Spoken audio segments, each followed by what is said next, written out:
All right, we are now live. Hey everybody, and welcome back. So just going to kind of refresh everybody's memory for what it was we did last week before we jump in.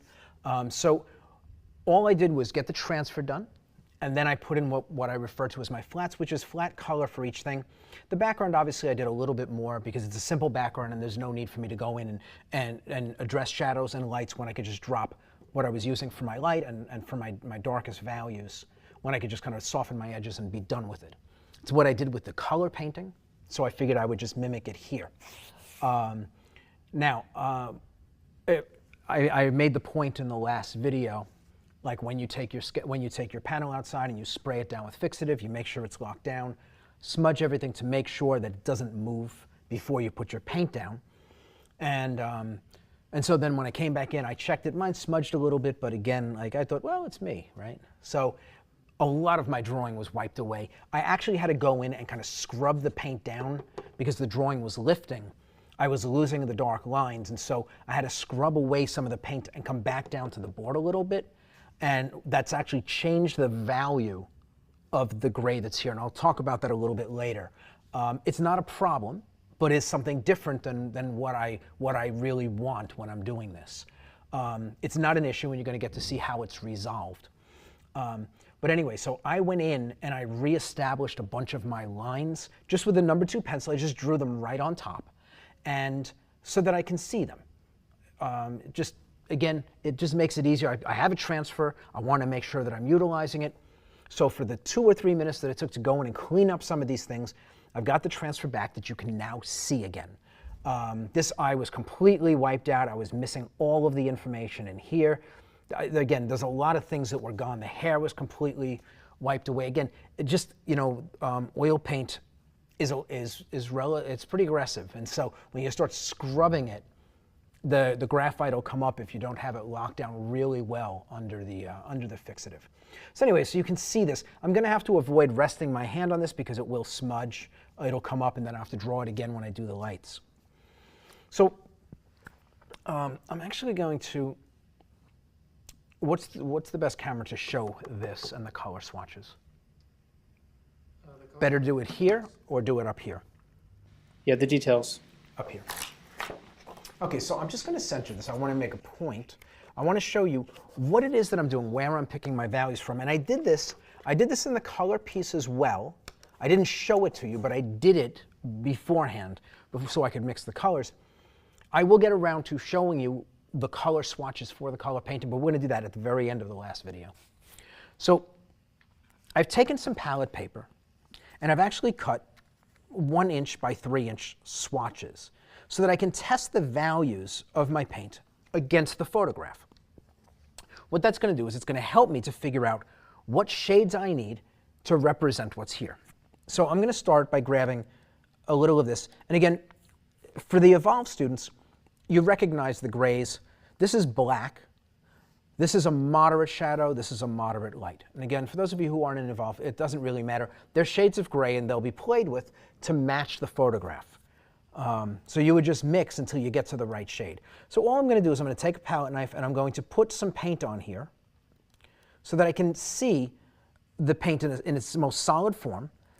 And then I'm going to put it on top of the photograph to see how it matches value-wise, right? And so this value that I have here, this again, we use as a moderate shadow in Evolve, actually functions beautifully to match the value of the overall shadow on her face. You can see it's pretty close. I can get away with this value without, at least in here, it's a pretty good match. In here, it's a little bit darker, but I'll be able to move, and that's why I have the black. I'll be able to make a darker value for that. In the eye socket, it's a little bit light. Definitely the eyebrow's a little bit darker. The eye is definitely darker. A couple little places that are darker, but this is going to be a great value as a base for all of my shadows on this side of the face. Right? And you can see it again. The color is not the same, but the value is almost a spot-on match. If like for me, I squint my eyes, that edge disappears. I can't tell where the swatch ends and the photograph begins. And that's what I want. Now, of course, there are going to be tons and tons of variations in here. I'm not looking to match it everywhere. I'm just looking to see, is it generally in the right ballpark? Everything is going to get tweaked once it's down, but I need something that's going to work as a solid base that I can then get a little bit darker and a little bit lighter in order to build out everything that's going on. So now that I know what my shadow is, the next value I want is I want to get the value of the darkest light. I want something in here. And so I've moved up the scale in my grays to this shade, which again, for Evolve students, this is a moderate light. Again, I'm not thinking of it the way that we think about it in block 1 in the program. I'm just looking at it as a shade of gray at the moment. And so here, if I put it here, I can see it's a little bit light against this, but it's actually pretty good out here. So if I take it here, this is where the shadow rolls into the light, and this is my gradient before I hit real light. So as long as I match the shade somewhere in there, I'm good. And like right about there, this matches now. So I now know where this shade is going to fall.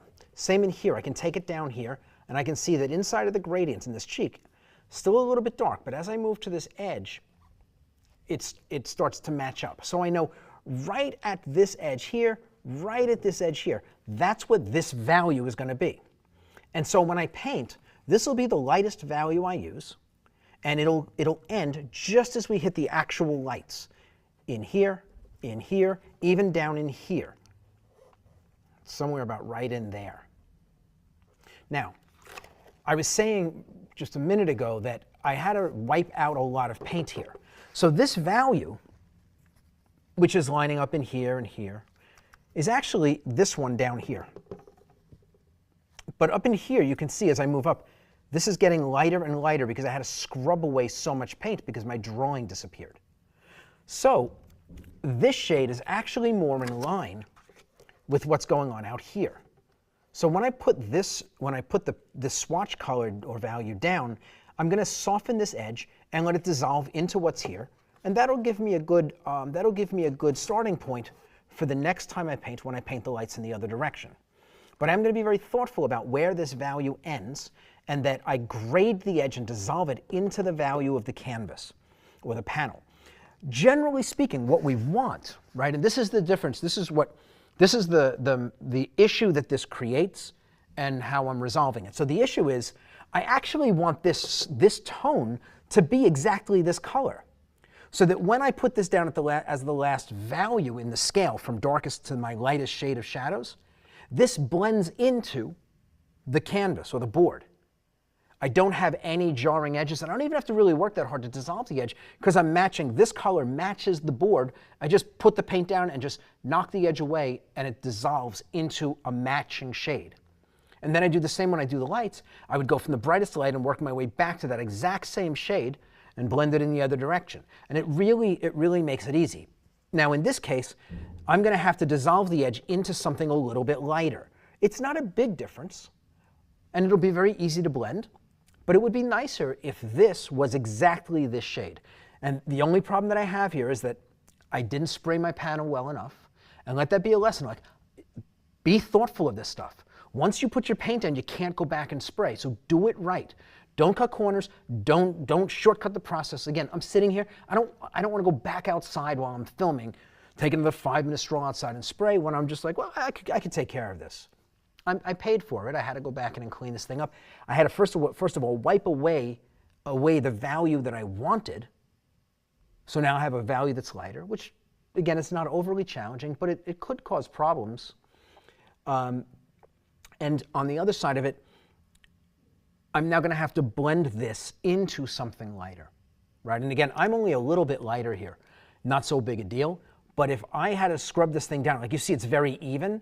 If I had to scrub this and I wound up with uneven paint, that could be even more problematic.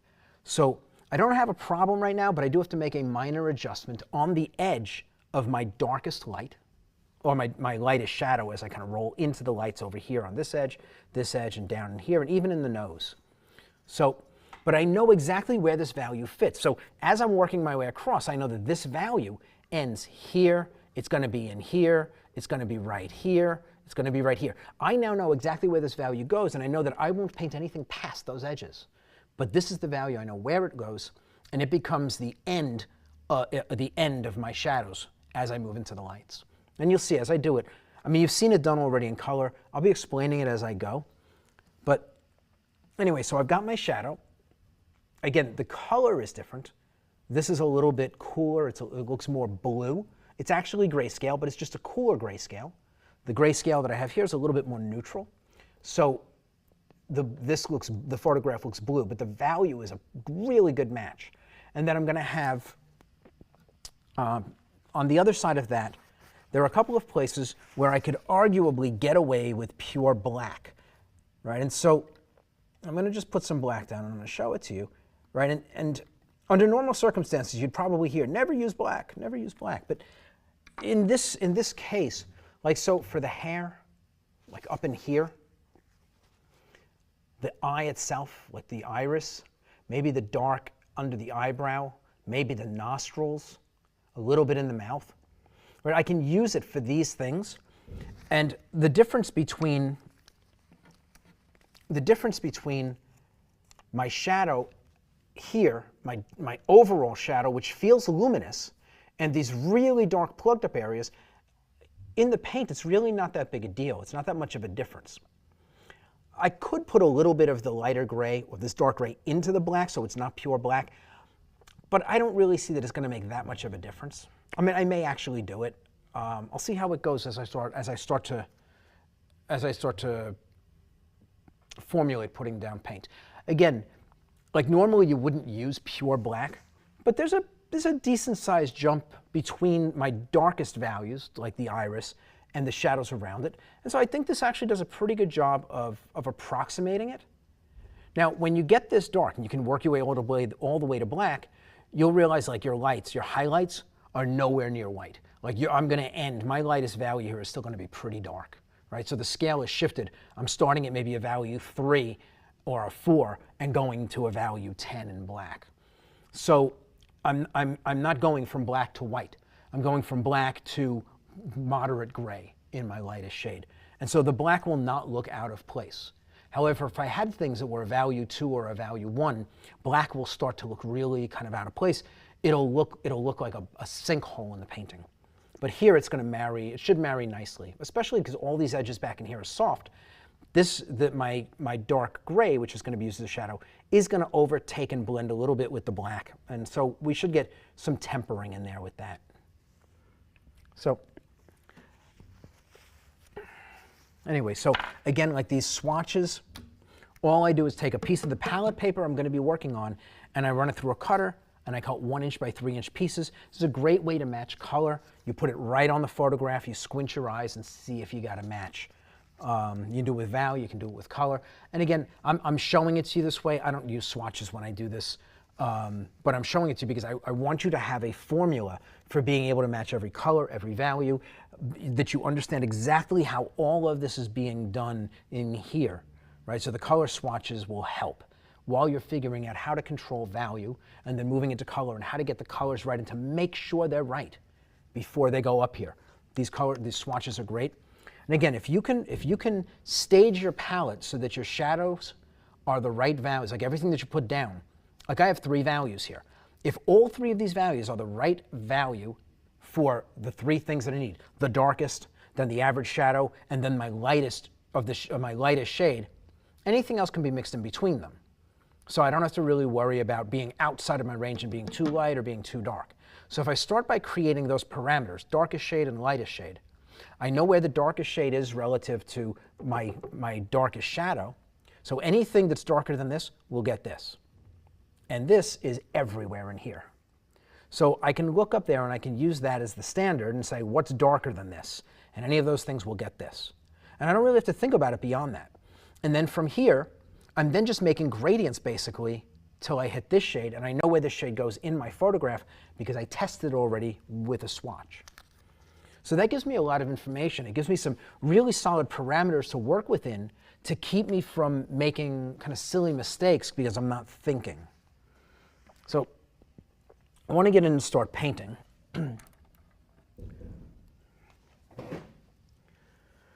So I'm going to start in this eye and then I'll kind of work up and work down. So like I said, I'm going to start with pure black. And just for, for the sake of argument, I'm going to stay with the black. I thought about mixing and making it a little bit lighter. I'm going to stay with it Simply because, you know, we hear a lot of the time, don't use black, don't use black. Well, I'm going to use black. And you'll see that it's not a problem. Again, especially with this value, what looks like a luminous shadow, sitting so close to it in value, I don't see it as a problem. And so we'll kind of test it out as a thing here.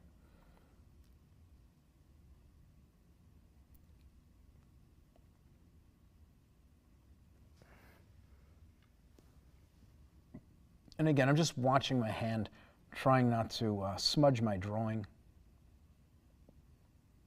I put a little bit of medium in the paint. Not a lot. I think the black has 1 drop, and this is like 4 drops, 3 drops. Not a lot. The paint's not runny. It's pretty dense still.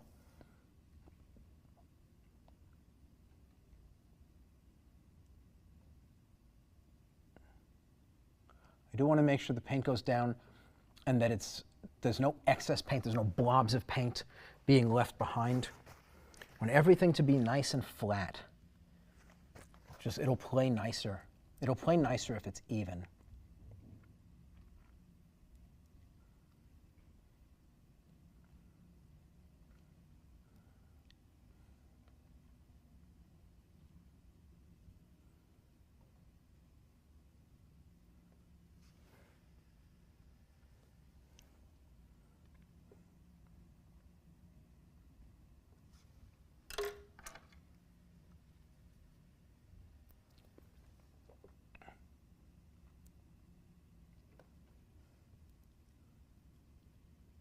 And again, this is going to look very dark against the gray that's already down, but eventually this gray is going to be covered with darker shades. So in that, it's not really a problem. And again, you can see while I'm doing this, I'm actually adhering to my drawing very tightly. These marks are not sloppy, they're quite controlled. If I put down sloppy marks, I'll wind up with a sloppy painting. Doesn't mean that every mark is going to be perfect, but I am intentionally trying to keep everything clean. Anything that I put down that's messy has to be fixed. So I want to try not to go back in and have to work on this stuff later on.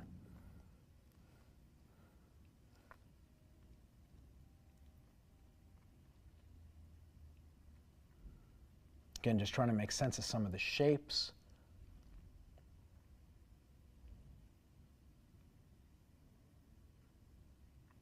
I see little variations in here that I'm trying to account for. Again, easy enough to just drop these things in while I have this paint on my brush. Hey, Kevin. Yes. Bill said 3 words, no eyelashes. Yeah, no eyelashes. Don't get me started. And again, just trying to decide where I want what. I'm not locked into anything. I just have a general idea of what this moderate shadow is going to be, this shadow, relative to these darks. And so I've got things going on in here. I have to decide, do I want to establish them with this value or leave them alone and just fill in with this and then maybe go a little bit lighter to establish some of the other shapes in there? I have to make that decision. And the eye, it's kind of dark in here, but it's not that dark in here. It's not that dark out here. And so my gut tells me, don't fill it with this, fill it with this, and then add in lighter shades to explain some of those folds. And so that's what I'm going to do. I'm going to leave that alone. I am going to get a little bit of the eyebrow in here. And again, part of what I'm doing also, putting down a small amount of paint, I'm establishing an edge. When I put this shadow on top of it, it'll mix a little bit and I'll wind up with a bit of a variation. So in that, I'm going to be able to get a little bit more than just these 2 shades. There'll be some mixing, just by virtue of the fact that one will sit on top of the other.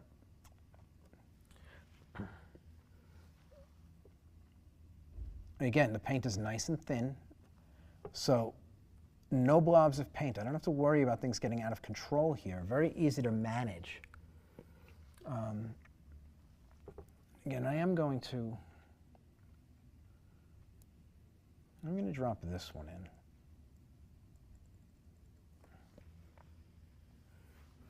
And again, not that dark. I don't go all the way. I'm just going to here, and I'm going to leave that side alone.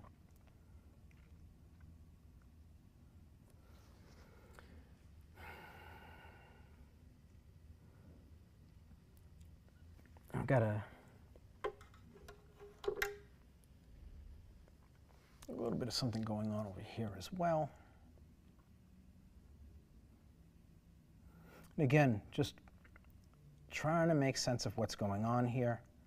Just because I have a transfer doesn't mean that everything is clearly defined. I still have to make sense of why I put a mark down as I'm doing this. It's not just the color by number. There's a lot more to this. And so I'm constantly calculating. You know, a lot of people think, oh yeah, you do a transfer, and it's just, you just fill it in. It doesn't really work like that. Not if you want to make a nice painting. It has to be a lot more going on in your head in order for the painting to work.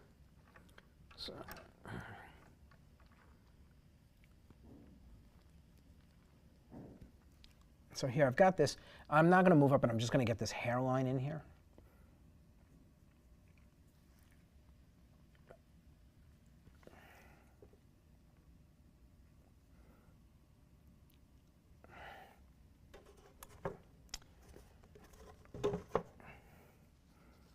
I like to rest my hand when I work, sitting down.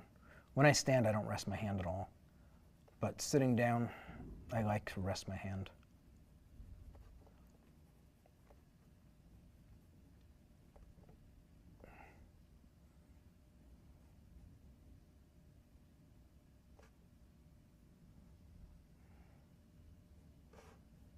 And again, I'm not filling the hair.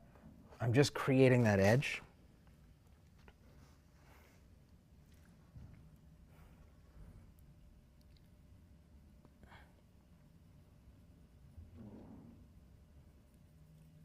Not going to worry about the stuff back in here, just the edge.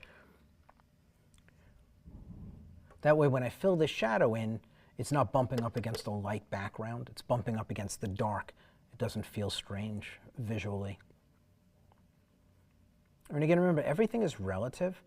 And so the more relationships you can get in place early, the better, the easier the painting is going to be to read as you move it down the road. You know, again, if you're putting in really dark things on a white panel, those really dark things look even darker because of how they relate to the white. If you're putting them down on a neutral gray panel, they only look half as dark. And so having these relationships in place is important. So now that I've got that, I'm gonna move one value up, and I'm gonna start filling in some of this stuff in here. I'm gonna be able to cover a decent amount of ground here. I am simplifying what I'm putting down. There's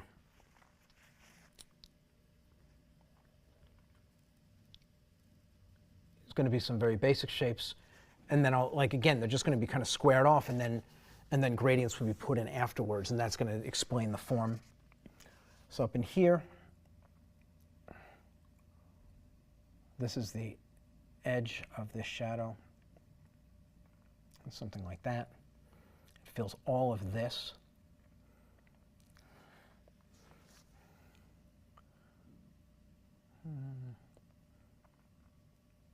It's in here.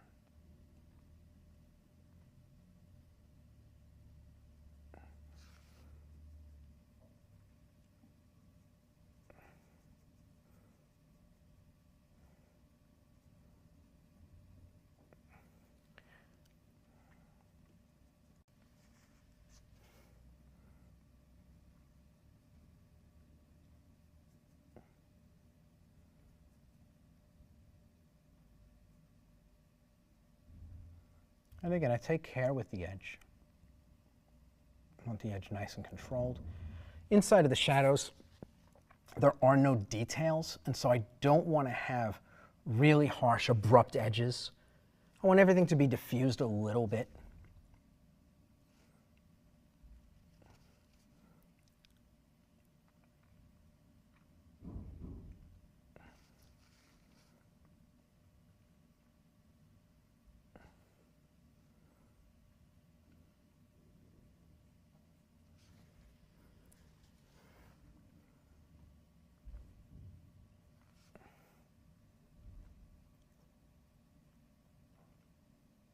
Coming right up to my edge there.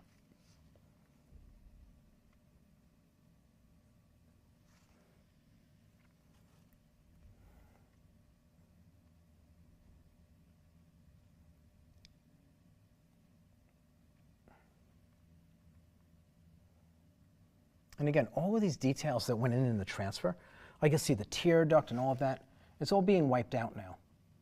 I'm not worried about that stuff. It did its job.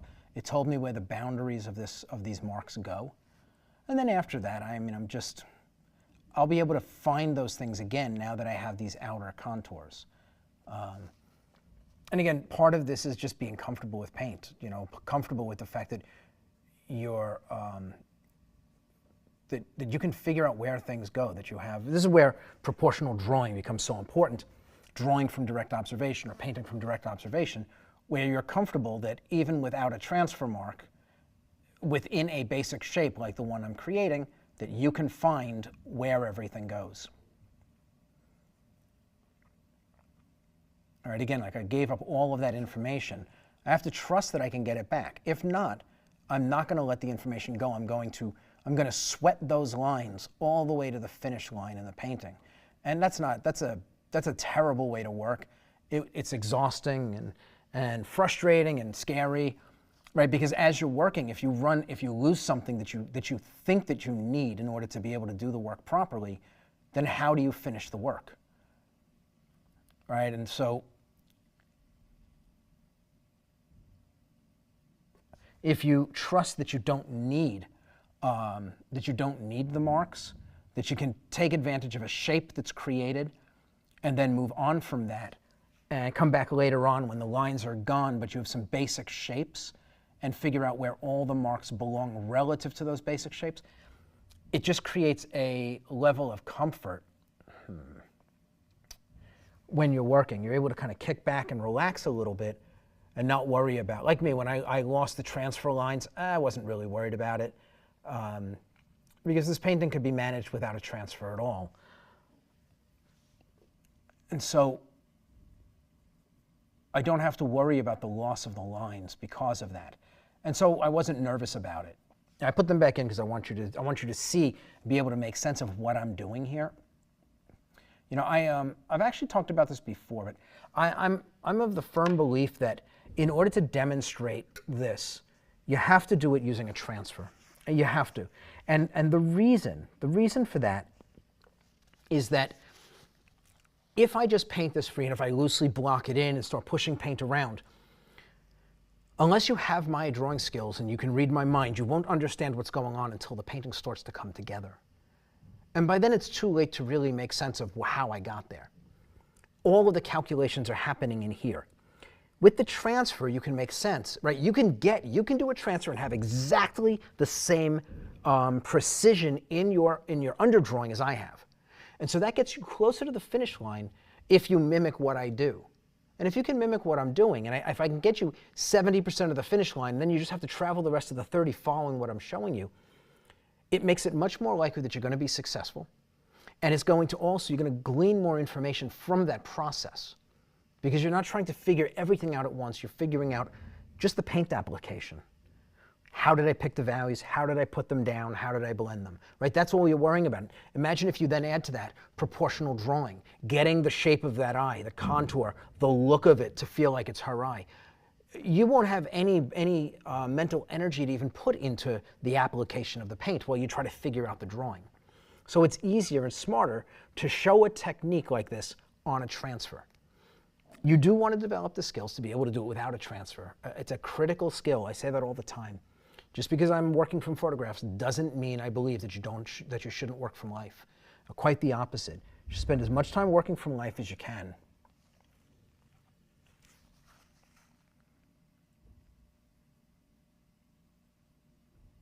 Question for you, Kevin. Yes. Do you prefer long-handled brushes when you're standing, or do you still use short-handled brushes, and why? I prefer long-handled brushes because they give me distance. I can stand back an extra 12 inches from my painting while I'm working. And again, the distance is actually much better. It's better to have distance between you and the painting while you work. When I was an illustrator, I always sat when I worked. When I started doing like portrait work and that type of stuff, bigger paintings, I stopped sitting. I only stand when I work. Like, this is a little unsettling to me, sitting here in this confined space trying to work, not being able to step 5 or 8 or 10 feet back from the painting to get a better view of it. I used to actually have a reducing glass so I could sit in the chair and just hold up the reducing glass and it would take the image and turn it into something the size of a stamp. And I could actually see what the painting looked like as if I was standing 10 feet back. This is when I did illustration. It was a nice little trick somebody showed me. But again, like for me, I want to get back away from the painting.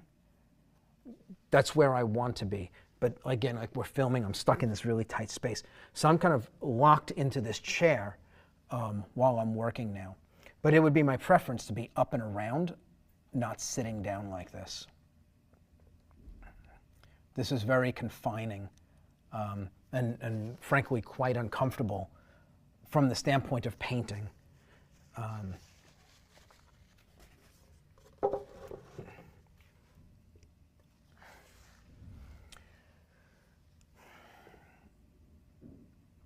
And again, I've got a couple of these darker things in here. I'm just going to knock the edges down. Make sure everything is nice and soft. I don't want details in my shadows. I want everything to be soft.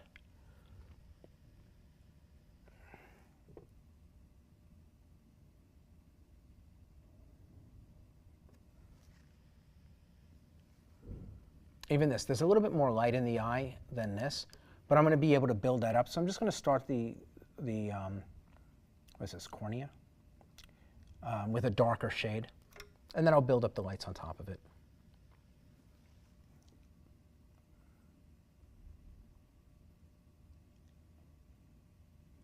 This will allow me to get some nice soft edges in here without trying to blend things that are many values apart. These values are very close, so I get nice soft edges in there all around. That's good.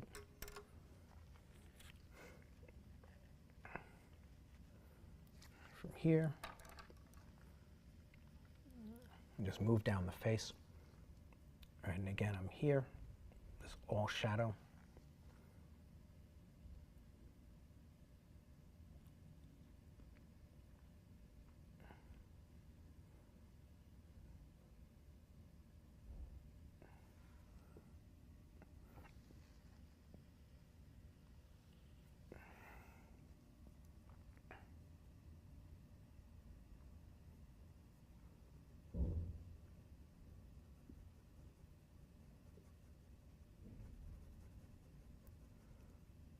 But I can cover ground pretty quickly with this. And again, I'm in no rush. Yes, I can cover ground quickly, but I'm in no rush. I've got no place to be. I'm focused on getting this done and getting it done well. It's really my only concern. So I've got 2 brushes in my hand. The smaller one has got the black paint on it. And so I'm going to jump in here and just establish like some of the darker stuff in the mouth, so that I can put the other shadow in around it.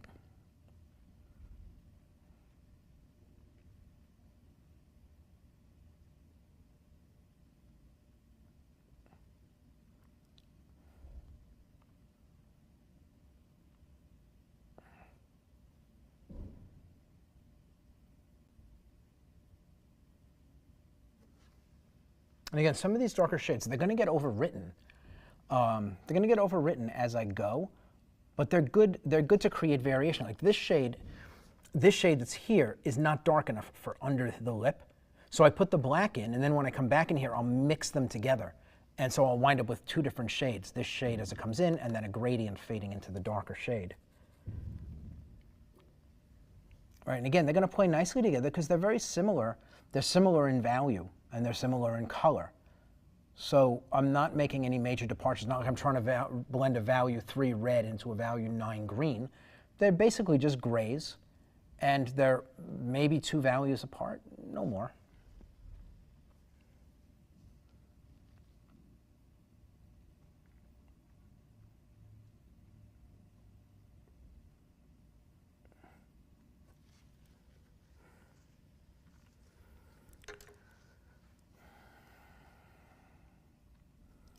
Makes me feel like an ambidextrous painter. 2 brushes at one time. I'm special. I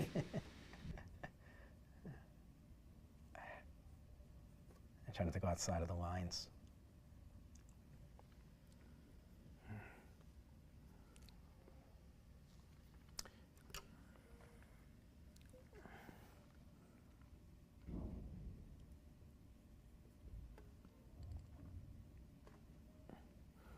And again, just establishing these things.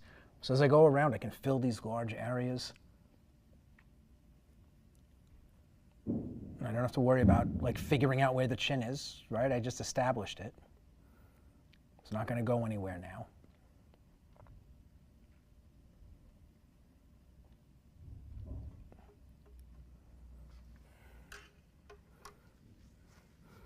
See if there's anything else I need to get in there.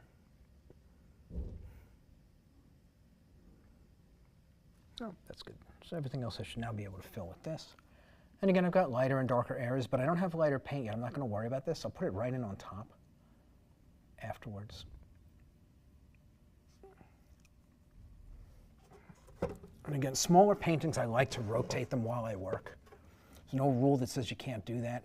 It gives you a better angle on what you're doing.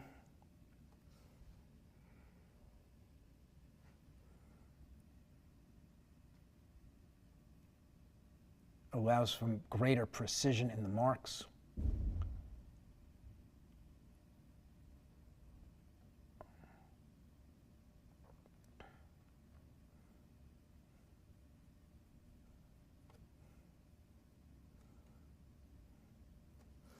And again, you'll see here, like there's no black in here, so I'm just going to overwrite the black and pull away, but it leaves me with a nice dark edge against the nose.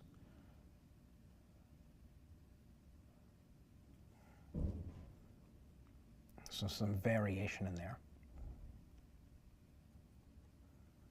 And again, I'll work into lighter shades afterwards as I move up the value scale. And I'm just going to stay with the shadow on the face and the philtrum here. I'm not going to work on the nose. I'm going to treat the nose separately. I'm going to go in with smaller brushes and manage it with a little bit greater control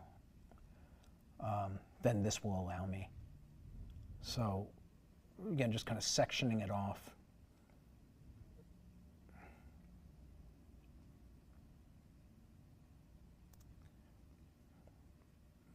And again, I don't want any excess paint, so I'm kind of cleaning it up as I go.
And again, it's, it looks pretty simple, right? There's not a lot going on here. It will take on a greater impression of complexity as I work. Again, like I'm getting these little variations in here. Again, I don't want black out here, so I am going to overwrite this a little bit, but I'm going to let it blend. And then I'll hit the outer edge of it with just this shade.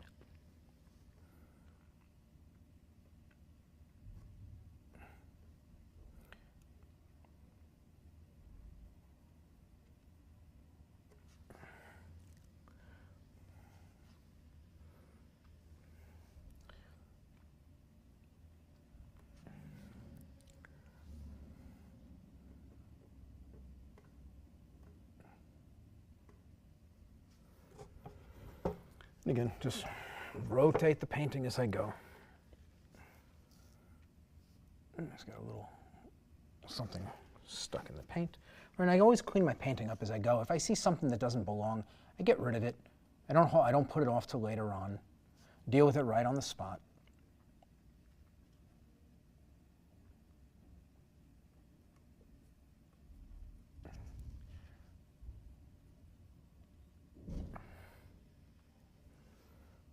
And again, you can see no blobs of paint, no excess paint here.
Hey, not to get into politics, but I know we have some crazy things going on in the world today, particularly today. And I just want to say, I know we have some students, both in Russia and in Ukraine, and I just want to say that we hope that everything over there works out well, that everybody is safe. Again, not to get into politics, but just to say, we are thinking about you. We hope everything works out over there, and things turn back to a peaceful situation quickly.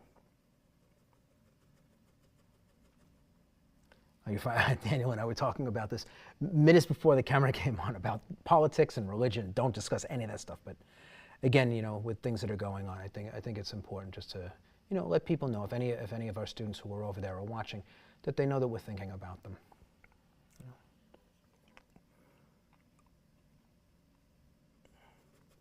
This is what happens when nobody has questions. Let's start talking about religion. No. Any questions? Anything interesting? We've got people just chatting away, talking about different paintings that they're working on. Okay. Nicholas Probst is excited he's going to share his painting of some horses, or a horse, tomorrow. Oh, okay. Carrie's been doing lots of horse paintings. She's also an Evolved student. Yeah, so lots of people doing awesome things, but no questions. So we are open for questions if anyone has some.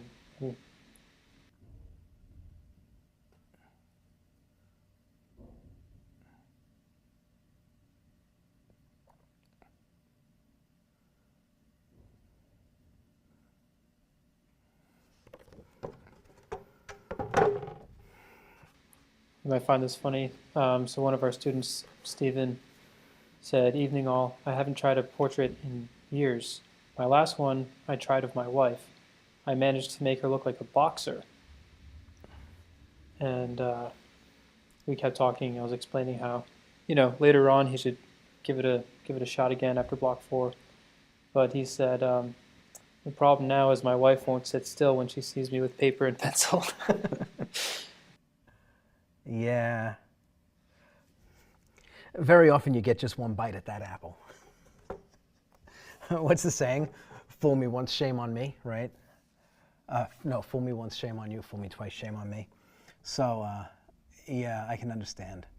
You know what? If the body of work that you're producing is good enough, by the time you go and approach her about it, I'm sure she'll let you do the painting.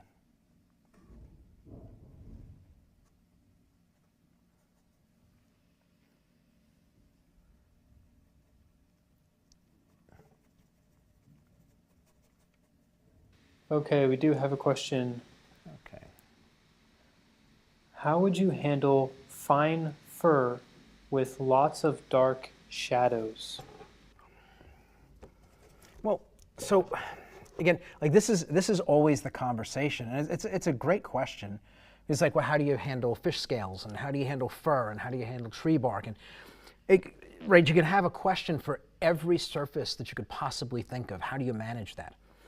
And so, the easy answer, and the most direct answer, is that everything you see that you would translate into paint, you ask the question of what value and what color is the thing, like each mark. So you put one mark that's one color value, another mark that's another color value, and then what is the edge that connects them?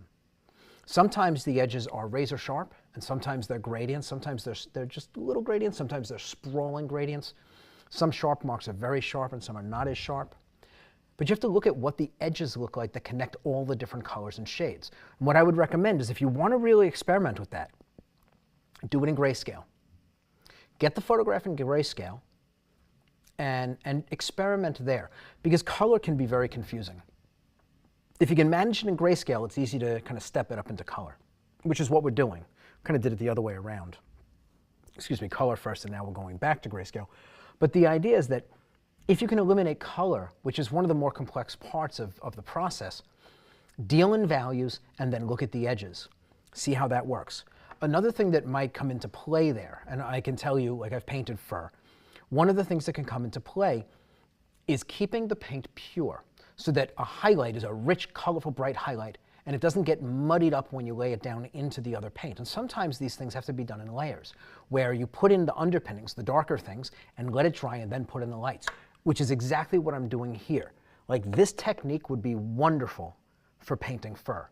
I would recommend very soft shadows, gradients, and then very sharp edges on the lights. And that's going to give you, that's going to get you very close, just that little bit of information. Shadows first and let them dry, then lights on top of it. When the shadows go down, all the edges are soft, not a blur, but soft. And then in the lights, all of the lights are sharp. So for the lights, you would thin the paint down so it comes off the brush almost like ink. And you just put the strokes down and leave them alone. A little flicks of the brush will do. But that's what I could give you without demonstrating it. That's the way I would best describe how you would handle that. It's a good question, but again, it always comes back to the same thing. What color value is bumping up against what color value, and then what kind of edge connects each one to the one next to it, right? That's everything that we're doing, is that. And so you want to stay with that thinking. If you can standardize that as your thinking, then everything you look at gets run through that filter, and it's easy to make sense of it. Where if you're always trying to feel like, well, how do you paint fur? If you don't think of fur as color value against color value with an edge that connects it, you're just trying to paint fur, and there's no brush for painting fur. There's only laying down color value against color value and managing the edges. That's all it is. And so changing your thinking, you're not painting fur, you're not painting skin, you're not painting rocks, you're not painting water. You're making color value decisions and deciding the edges that connect them. And if you can think like that, this stuff all becomes simple. Like, I can't stress that enough. Like, I'm not painting a portrait right now. Like, I'm not painting a portrait. The portrait that I did before this one, I wasn't painting a portrait at any point. I was making color value choices on my palette, deciding which shade to pick up from here and put into the painting. And then when the paint came from the palette to onto the brush and up to the panel, I decided the shape of the mark, and then what the edges that connected that mark to the paint that was already down should look like.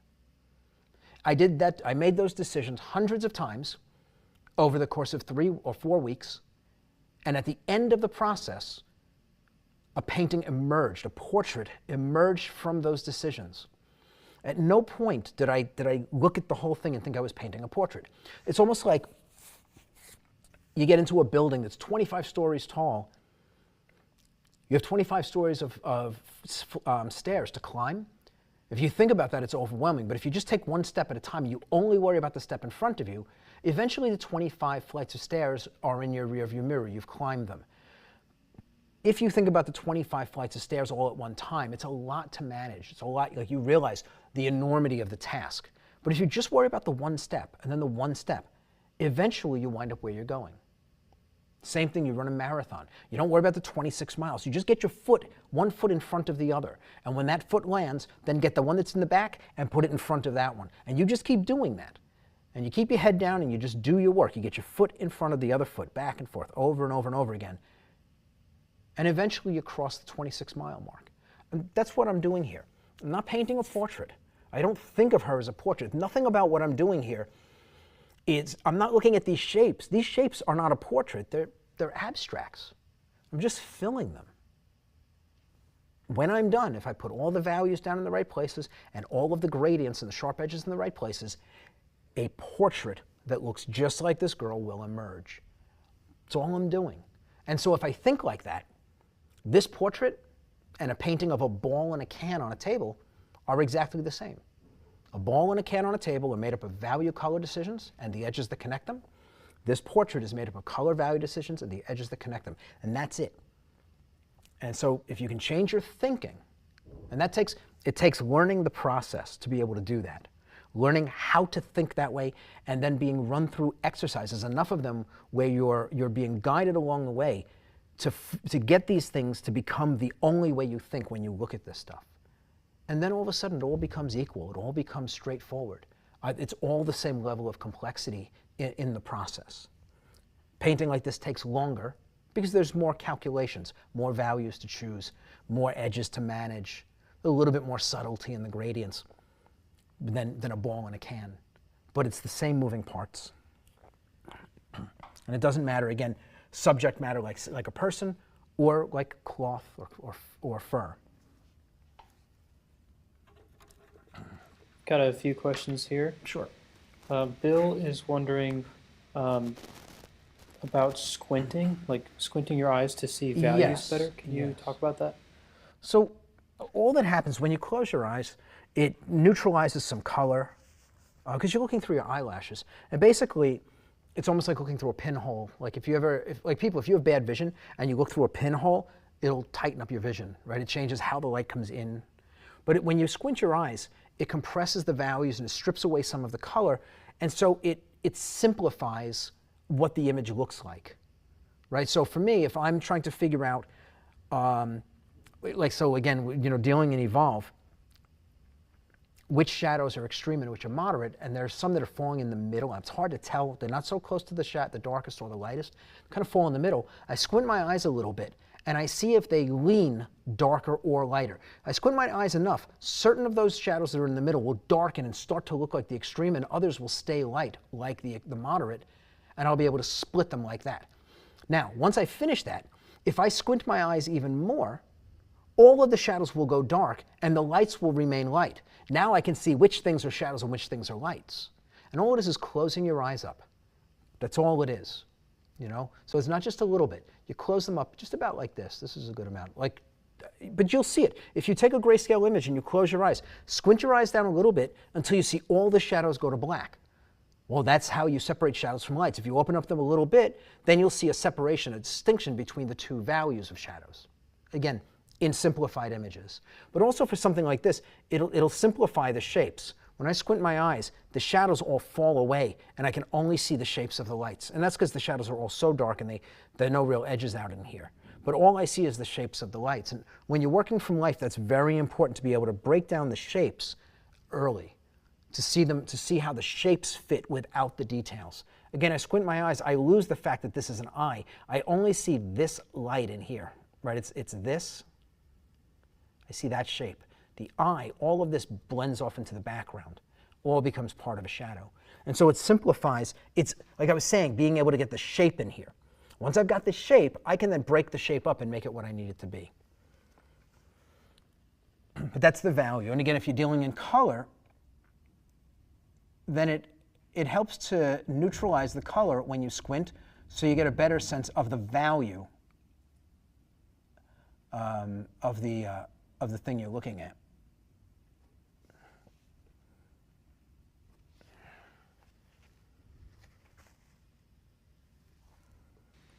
Got a question from Barbara.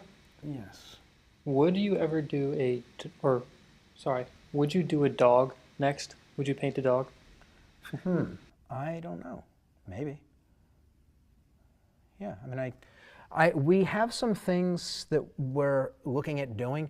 I can definitely get a dog into the mix here. I can do that. I don't know when. And I know some of these paintings they're running a month long. But if you stick around in the next few months, I don't see why we can't get a dog into the mix here. That shouldn't be a problem. I've got a puppy, so she's a cutie. So maybe I've got a nice shot of her too. She's a golden retriever mix. She's 6 months, so she's adorable. So maybe I'll paint her.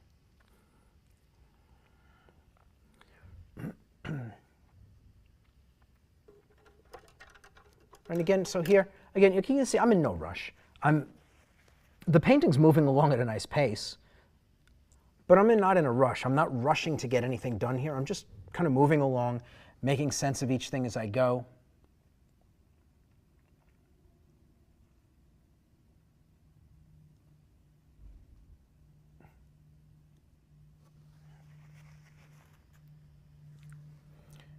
It's easy to just throw some of these values together and be like, oh, I'll just, throw everything down with one shade and then kind of clean it up later on, but that's counterproductive. Like you see, I put that little bit of dark in the nostril there. Doesn't seem like anything, but it actually matters. It matters here. It's going to make a difference at the end of the painting, and so I put it in now and just get it done, rather than trying to come back and figure it out later on.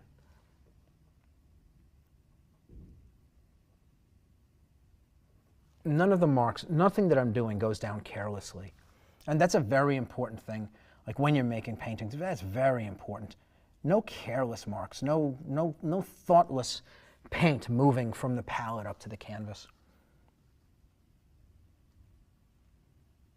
Everything should be well thought out. And again, each thing you do it once, do it well, and you never have to come back to it.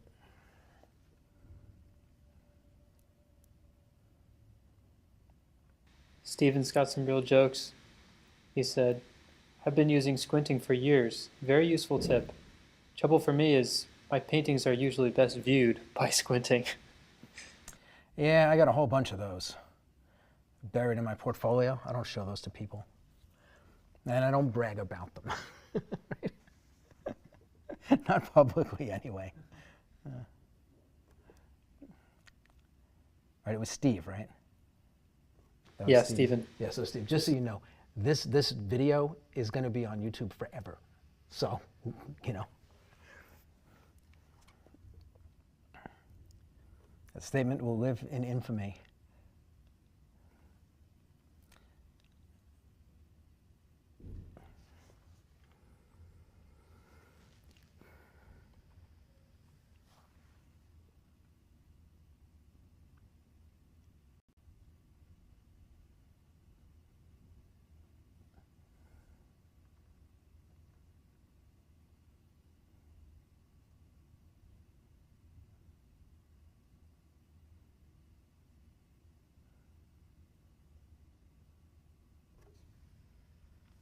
And again, nice, casual pace. What time is it, by the way? Because this thing is like flying.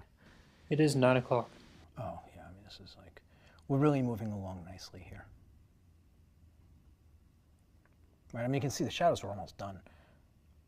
I'm like 2 values away from my gradients. And when I hit the gradients, the face is finished.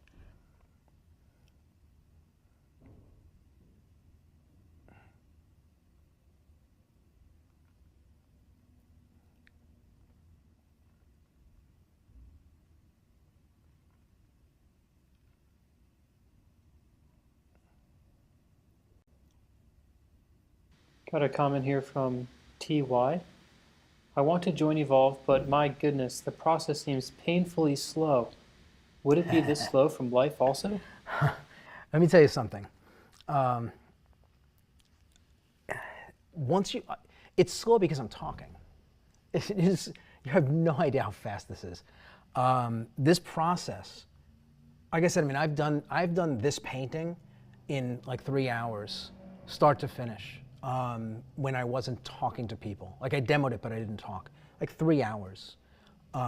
This has been done a number of times in a number of different techniques. This is a technique that I'm teaching to give people an idea of how this stuff works. This is not how I paint.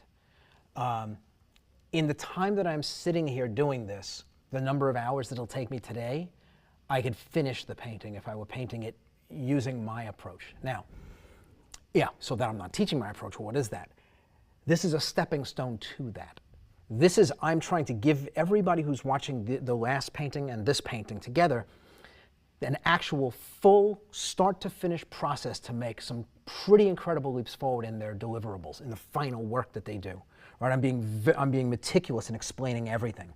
But once you understand how this works, revving up the speed and shaving off 40, 50, 60, 70% of the time in doing this is easy.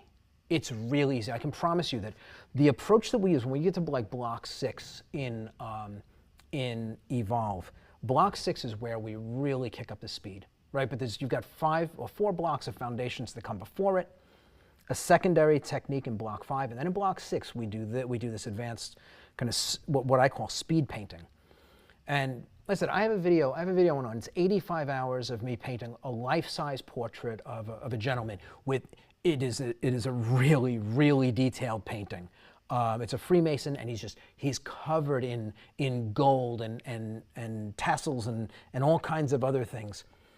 And I think the painting is 85 hours of video, and about 55 hours of it is me without even a brush in my hand, just talking. So we're talking about like a, I don't know, 30-hour painting to produce something. And again, the amount of detail, if I didn't have to do all the little scroll work, would have been about a 12-hour painting for a life-size portrait. I mean, I don't actually know any other working professionals that could even come close to that. In fact, most of the pros that I know, and I know a lot of pros, I know pretty much everybody who does this for a living. It's not a big industry. I would say 2 to 3 times that amount of time is where you're going to find most of the quick guys. These approaches are lightning fast once you've got them down, but you have to build to them. This is not the fast approach. This is the underpinnings, the knowledge that makes the fast approach possible. And again, these videos, the last painting and this one, the color version of this and this one, I am trying to actually train. I'm actually trying to use this to give people, anyone watching, every single step along the way to be able to generate a painting at this level. Because that's a big hurdle, getting your work to that professional level. Once you get there, then you start looking at your process to figure out where you can shave away moments without surrendering quality. But this is a stepping stone to that fast technique. And this is actually, all things considered, this is actually pretty quick. Like, look, what I just spent 10 minutes here talking. I'm not making a brush mark. I'm really taking my time. I'm working in an uncomfortable scenario here. I'm really squeezed in here. I've got no place to move. Right? So again, like this painting, like all of the stuff that I've done, could have taken me 15 minutes. Daniel can attest, he's shaking his head in the back. 15 minutes to do this. This pass, if I were doing it and I were free to do it, kind of move around, maybe 25 minutes, maybe not even, right? And that would be my day. That's my whole work day. Come back the next day, the lights, maybe another 45 minutes to an hour. There's more to them, so they require a little bit more care. And then the last pass, I don't know, maybe 45 minutes to glaze and pull out a couple of details, maybe an hour, right? So, you know, a lot of what you're seeing, what makes it look slow is just the confinement in all of the conversation. But yeah, this is actually, this thinking lends to speed in a big way. And if you can apply this to painting from direct observation, it is lightning fast. Because I'm trying to stay inside of lines here. If I were just blocking in this shadow, I'd be using a brush 3 times the size of the bigger brush that I'm working with, and it would be like bang, bang, bang, just really quick, and then I'd just finesse the edges, and I'd be done. So, again, don't judge the speed of this. Well, first of all, this is fast. But don't judge the speed of this based on what you're seeing here. More than half of the time that I'm sitting in this chair, I'm not even painting. Right? So if this is a 3-hour demo, I'm only an hour and a half of painting, maybe less. And I'm working nice and slow because I want people to be able to see it. I'm not rushing through anything, and I'm not actually using the fastest version of this technique because this is educational right now. But it's a good question, and a lot of people, look, anyone who knows me, anyone who's watched like all the videos, you know, I talk about speed a lot. This is a business for me, right? When I do portrait painting, I love being an artist. I love doing portraits. I mean, I wouldn't want to do anything else, but this is business.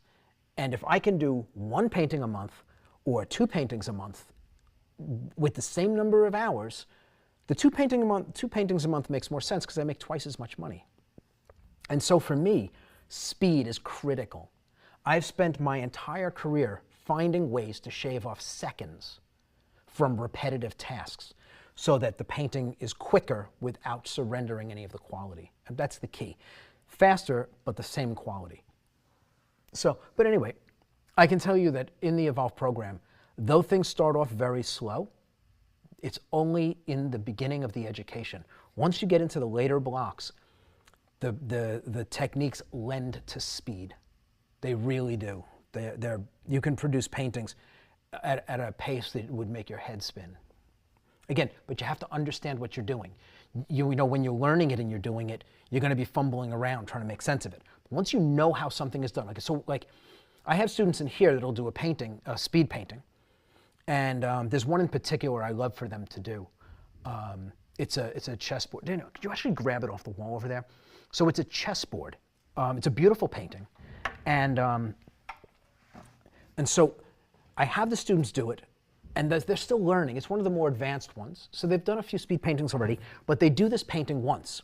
And then I talk to them a little bit about how they might approach it. I just want to see, make sure they can see it. Good. So this painting. So it's pretty complex. There's a lot of detail. There's a lot of sharp focus and soft focus. There's a lot of color. So they'll do the painting. And then when it's done, I'll talk to them about how long it took them, and maybe like what they think they might be able to do to simplify what they did, get the same result at the end, but shave away time. And so that painting might take 15 hours, 20 hours the first time they do it because they're still figuring out and they're not comfortable. They'll come around, they'll do it a second time, and it'll take them about 4 hours. That painting, 4 hours. It's done in 3 to 4 sittings, but we're talking about 4 hours.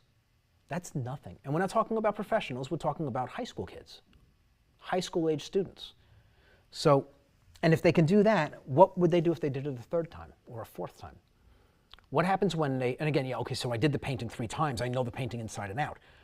But if you know the technique inside and out, you can apply that speed to any subject.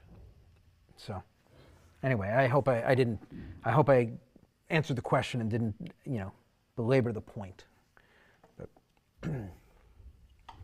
But yeah, the education is always going to be a little bit slow at the beginning. I mean, the education in general is slow because you have to move at a pace that allows your brain to absorb the information that you're looking at. Once you understand how something works, then you can rush through, you can move very quickly. But you have to understand the thing before you start moving.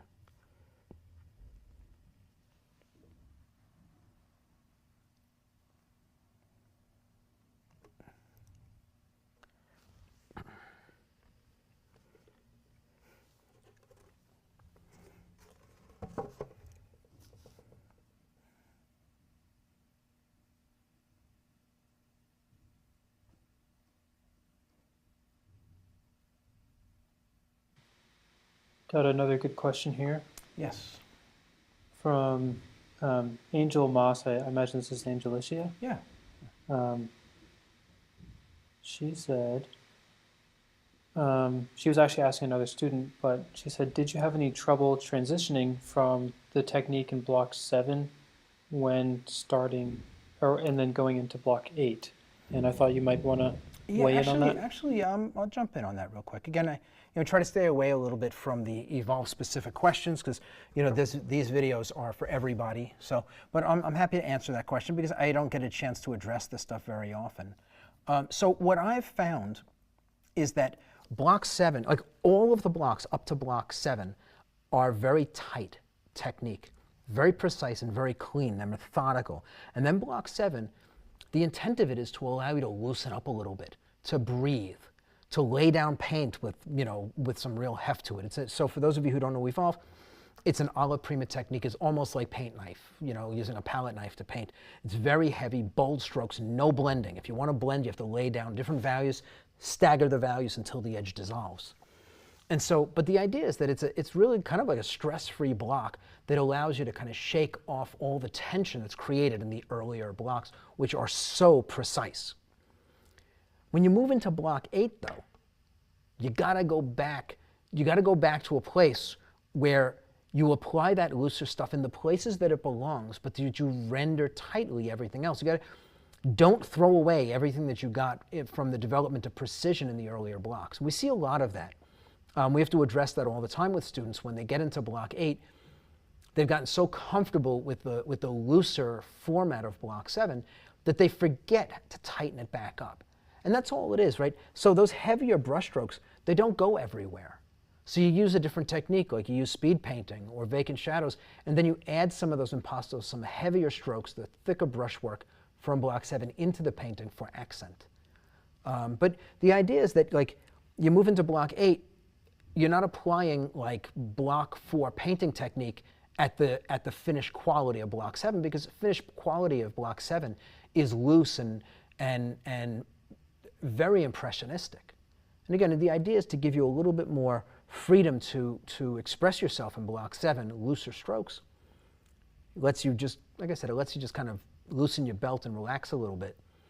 But you do have to tighten it back up when you get into block 8. I mean, it's that simple, and so you got to go back to that thinking. But now we're looking for a blend. Where can you be loose, like in block 7, and where do you need to be tight, like in block 4 or 5 or 6, right? And so, but the idea is that at this point, you should be making those decisions. You should know enough, have a feel for each of the techniques, and then apply them where they are best in each painting for effect. But you do have to go back and you have to tighten up.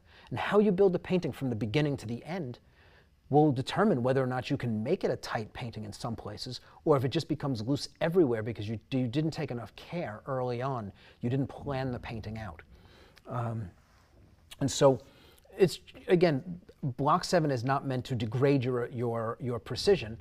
It's a chance to catch your breath and see a little bit of what looser painting feels like.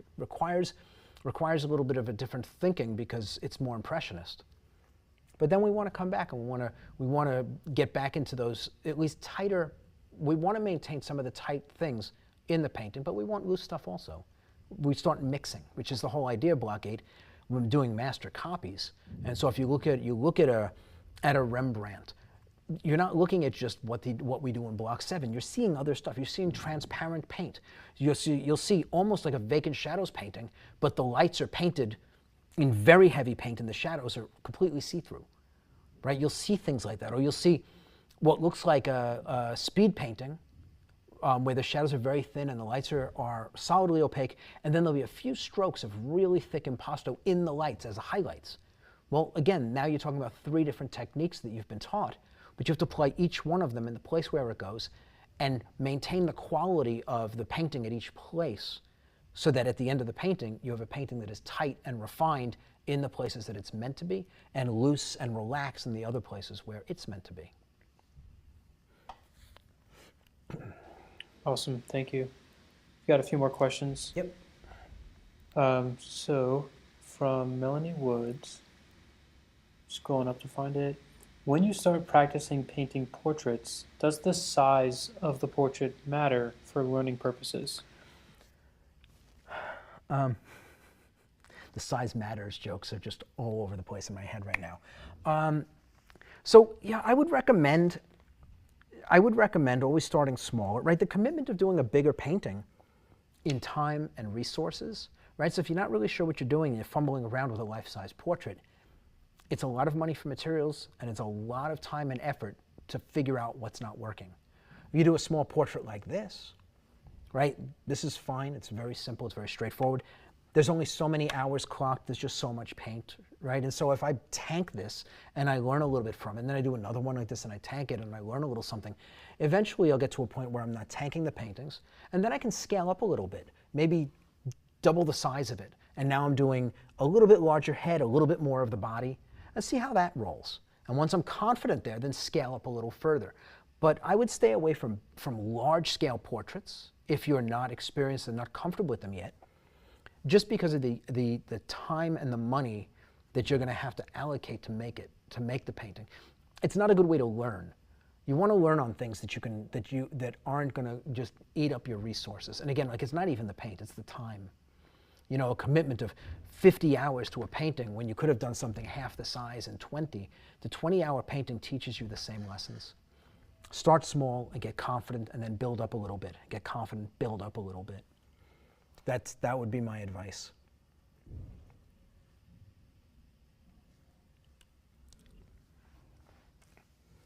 All right, so in here, I'm now going to hit this eye.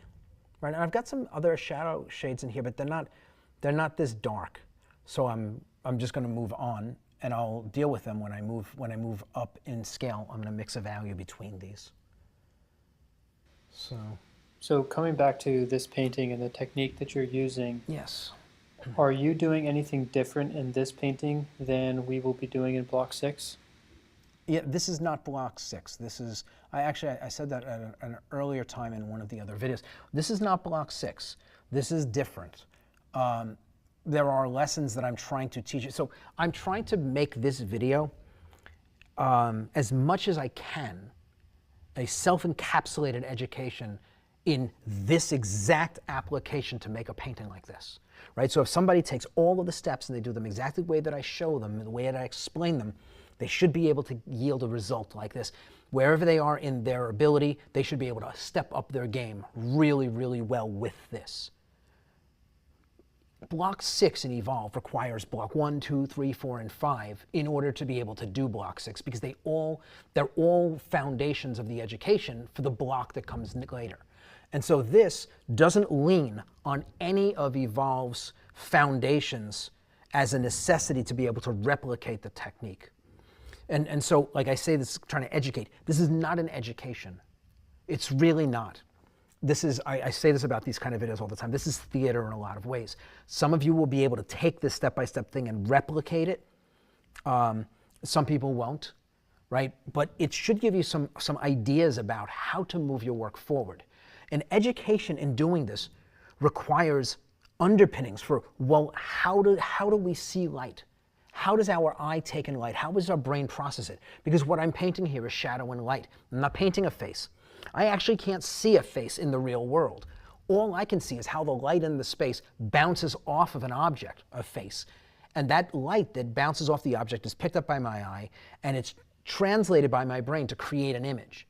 And so all I'm seeing is light and a lack of light, meaning light and shadow. And my brain's translating it into things that I recognize in here. And so what I'm doing here is just giving you a step-by-step process to follow, but I'm not giving you an understanding.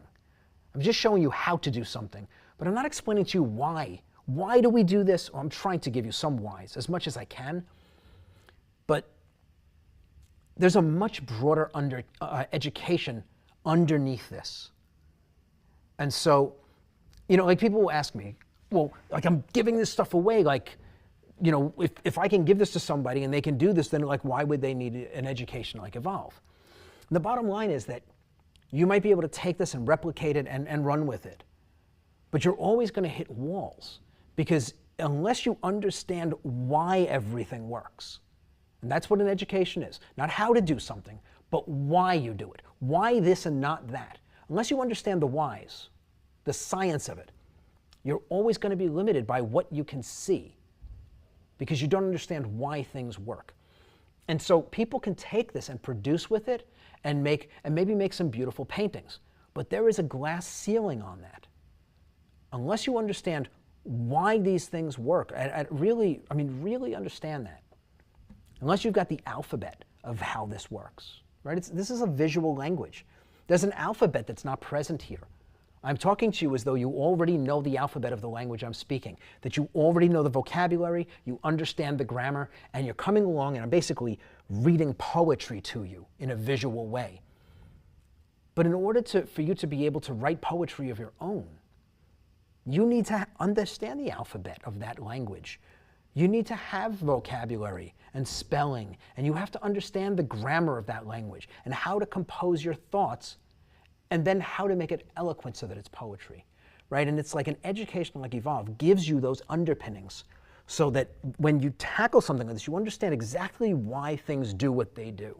You know, one of my favorite TV shows years ago was on Cooking Network with Alton Brown.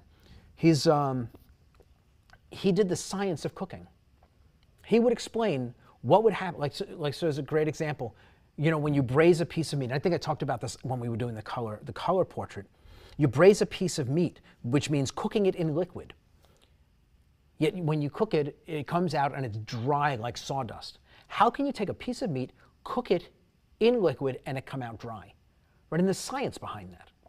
And so I can tell you how to cook the meat, and you might get the result, but you don't understand why. And if you understand why, you will be able to utilize that information in a million different ways. Everything you put into the oven, that piece of information helps to make sense of what to do to get the best result. Throwing a steak on a grill. There's cooking steak, and then there's cooking steak. And if you know how to cook a steak on a grill, that grill has to be a certain temperature when that steak hits the grill. Not only that, but the steak has to be a certain temperature too, right? And if you know what you're doing, 100% of the time, what you take off that grill is the same. And if you don't know what you're doing, it's different every time. And that's this. Like, you know, the idea is like if you want to do art, you want to do it professionally, or you want to do it, you know, as a hobby, it's a meaningful thing in your life, consistency is going to matter. You don't want to sit down to work and commit 50 hours and not have any idea what you're going to have at the end, because you don't really know what you're doing. You're just following a routine, blindly doing what somebody else showed you. Understanding how it works then allows you to troubleshoot every single painting you have in front of you. That's the value of having an education. And again, when I talk about block 6, coming back to the original question, block 6 is different than this because it's built on all of the things that come before it, where this, I'm trying to put all of the information that I can into these 4 sittings so that anybody who knows nothing can walk away and utilize at least some of this, just to up their game a little bit, or maybe give them a completely different perspective on how to approach a painting this way. But again, it's limiting. So block 6 is a different technique. There's a lot more to it. I couldn't teach block 6 like this because it requires everyone watching to understand blocks 1, 2, 3, 4, and 5. So this is kind of standing alone, and I'm trying to fill in gaps to the degree that I can. It's almost like I don't want to paint, just kind of going on and on and on. I keep putting my brushes down. Anything else? Yeah, I have more questions for you. If you want to keep on painting. Absolutely, I got this. I'm going to paint a little bit, I think, while we do these next couple of questions. All right, so question from William Branson. Okay. I'm in block 3 and just got highlights and reflections back. Why do we paint those on top of wet paint rather than on a dry canvas, especially if there's a big area? So reflections and highlights, we tend to make them bolder than they should be. And so by working on wet paint, they immediately get neutralized into the wet paint that's already down. They marry better. And it requires also that you be a little bit more careful and thoughtful about your application. Like, I'm sure at this point you know, like you've been in the program long enough, nothing that I have you doing is accidental. Nothing in that program is like, well, you know, we could do this, this, or this. We'll just have them do that one. Now, everything I have you doing, there's a reason for it. Even something like that, why I want you to put your reflections and your highlights in while the paint is wet. There are reasons for everything. And again, most of the time, if you just left people to their own devices, they would overshoot the mark, the value of the reflections and of the highlights badly. And those things ruin paintings. This forces the subtlety. Having to do it wet paint into wet paint forces subtlety. So, and it forces, if you want something a little bit bolder, you have to be very intent on it in order to get it, right? And so it forces focus. So those are two of the reasons. There's other reasons, but those are two of the reasons why I have you do it the way that I have you do it.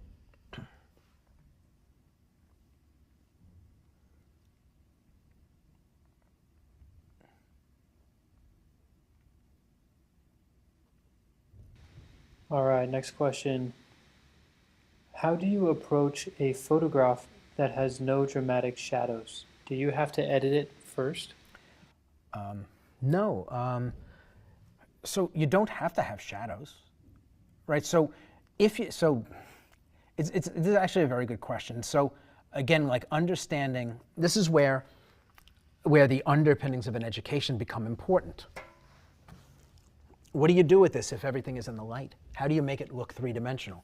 So if you have a photograph and it's lit in every direction, there are no shadows, you start thinking in terms of planes. Frontal plane, receding plane, right? These are in front, everything else is going back.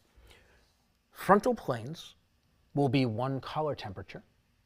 Receding planes will be another.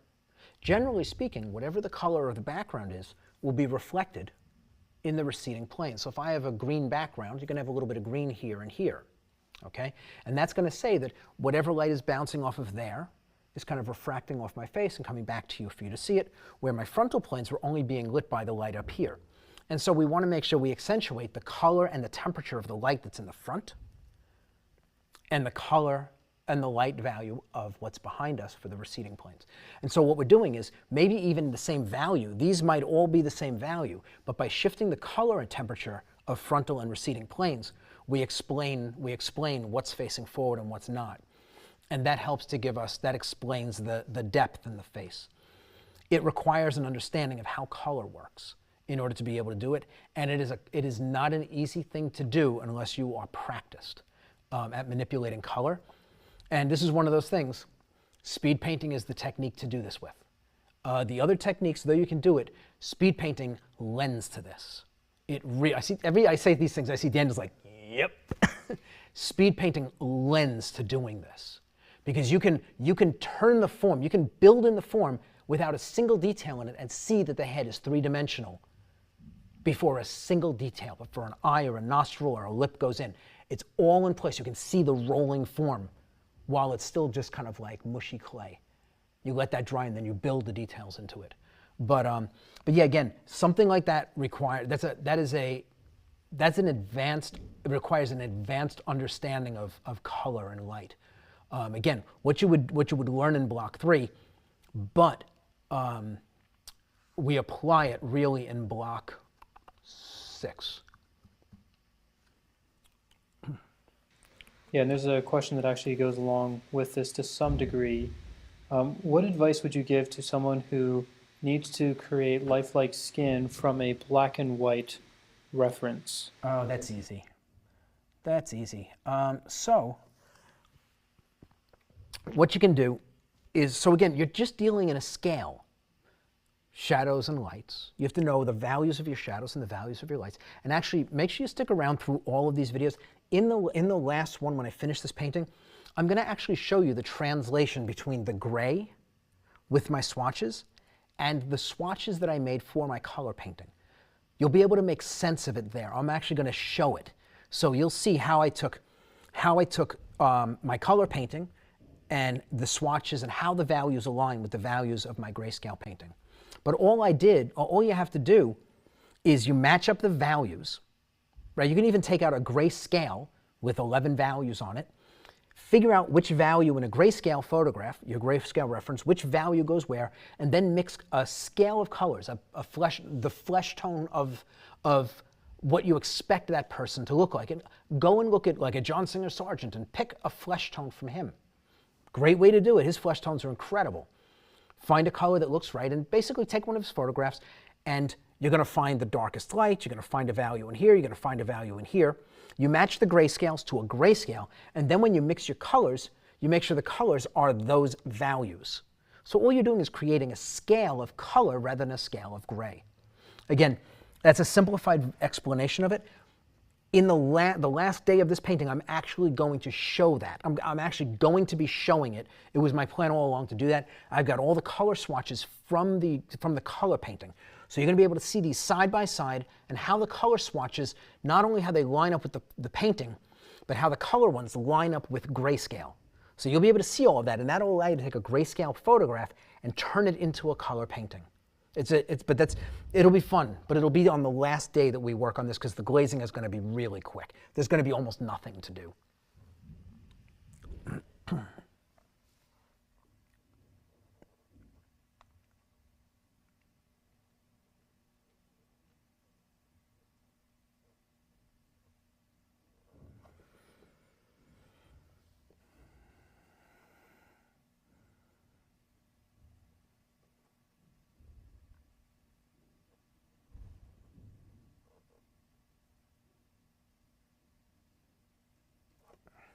Anything else?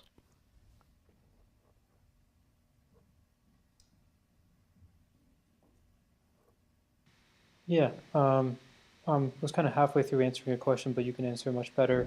Got a question from Trina Cirque. Yes. She said, Daniel, is there a warm color chart and a cool color chart?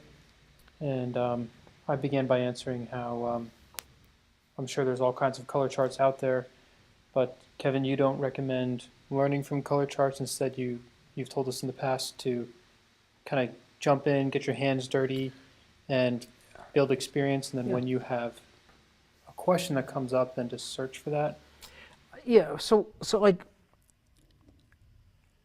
there's no such thing as a warm or a cool color, right? So I saw a thread in a Facebook group that I'm a part of. Somebody was asking some similar question, not for a chart, but about particularly about warm and cool colors. And so it's like yellow. Yellow is a warm color, but there are many yellows. And if you take like lemon yellow, which is actually, from the standpoint of a yellow, it's pretty cool. It's warm compared to blue. There are no blues that would look warm next to it. But compared to blues, it looks warm. But if you put it next to Indian yellow, it's frosty. It's actually quite cool. So these things are all relative, right? So if I have a white board and I take a value 5, a neutral gray square, and I put it on it, the gray square looks dark. I take that same gray square and I put it on a black panel, it looks light. But it's relative. It's still the same shade of gray, but it's relative to what surrounds it. So there are no warm colors. They're only warm relative to the things around them. And so you want to make sure that you're always remembering everything that we do with this is relative. There is no warm, there is no cool. There's only warm compared to this other thing that's going to be next to it. That's all there is. It's a very important lesson. So you're not going to find a warm scale or a cool scale done by anybody who's actually credible, because it doesn't make any sense. There's no such thing as warm or cool except in how they relate to the things around them. And so anybody who would put together a scale of purely warm or purely cool colors without prefacing and saying, well, this is neutral, and everything that is warmer than neutral would be these colors, and everything that is cooler than neutral would be these, the scale wouldn't make any sense. And again, even to say that, you could have the coolest of the warm colors, the stuff closest to neutral, and then you put it against something that is the warmest version of the cools, and all of a sudden everything just looks neutral. Nothing feels really warm or really cool. And so, again, it's relative is the word of the day on this thing. All things are relative, and so always look to see how something looks next to something else. Don't worry about, is this a cool color? Is it a warm color? How does it look next to the thing you're mixing with it? Right? That's really the question. Does it feel warm when you put it next to this other thing? If it doesn't, then maybe the other thing needs to be made cooler. Right? You need to find ways to make it cooler. And so when you look at your palette, what looks cooler? Right? Because most of it, if you look at it, you get a sense. On your palette, you've got some warms and you've got some cools. You look down and say, well, which things look cool to me? Right? And you go from there.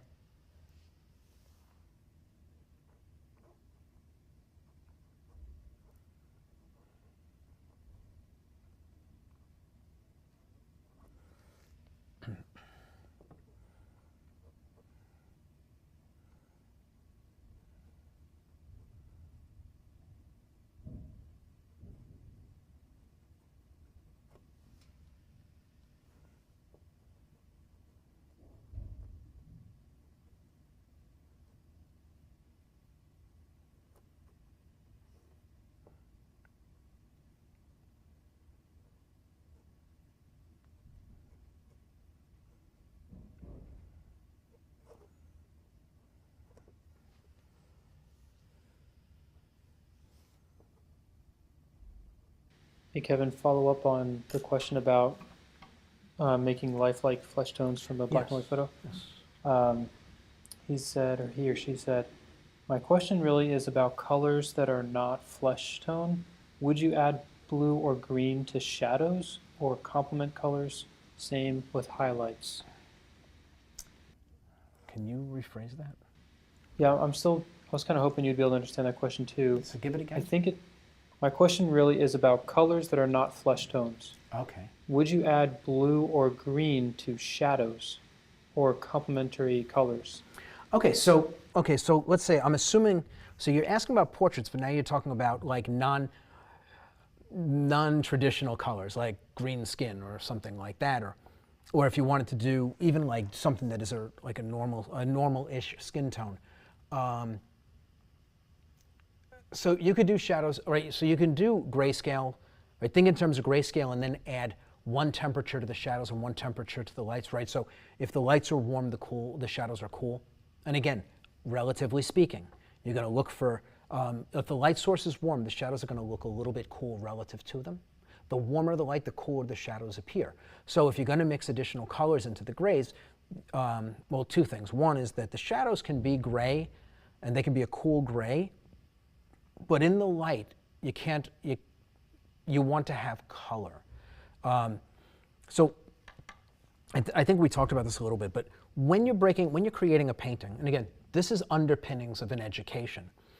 When you're making a painting in color, we're painting what is in the shadows and what is in the lights, and we always think like that because that's how our eyes see it. It's how brain processes the information.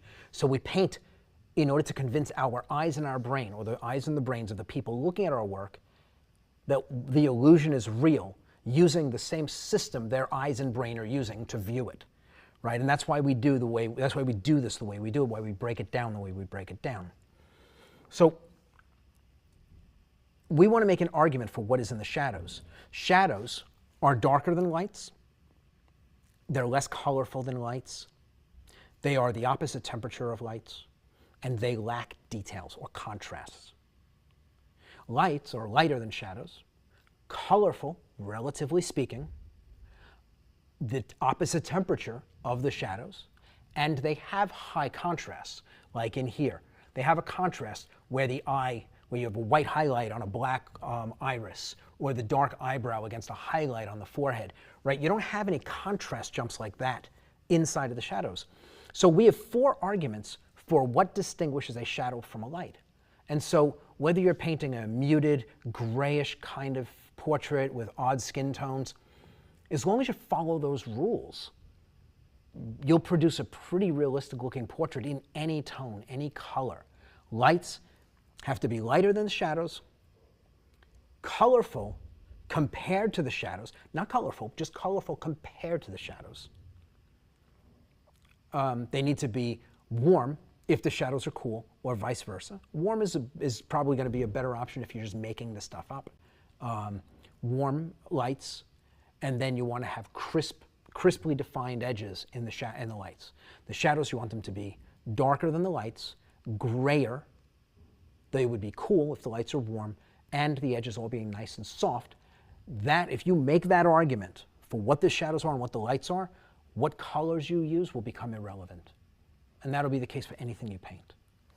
Again, there's a broader education in there, but that's the thinking. That's how you bring a color painting to life. It's how you craft an illusion that will hold when a person scrutinizes it.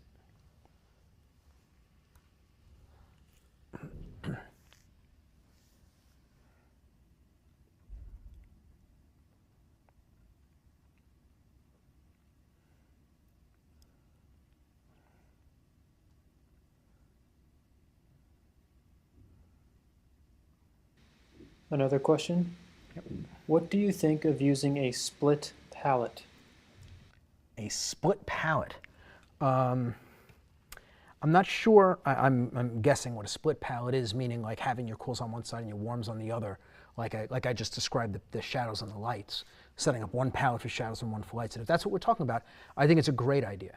I think it's a great idea when you're learning. Like right now, I'm only doing shadows. If I had a full palette out for shadows and lights, shadows would be here, they'd end, and then have my lights. I would handle them as two different two different palettes, even though it's on the same sheet of paper. I'd hand them as two different paintings up here on the canvas. So if, assuming that that's what you're talking about, then yeah, that's what I'm all for it.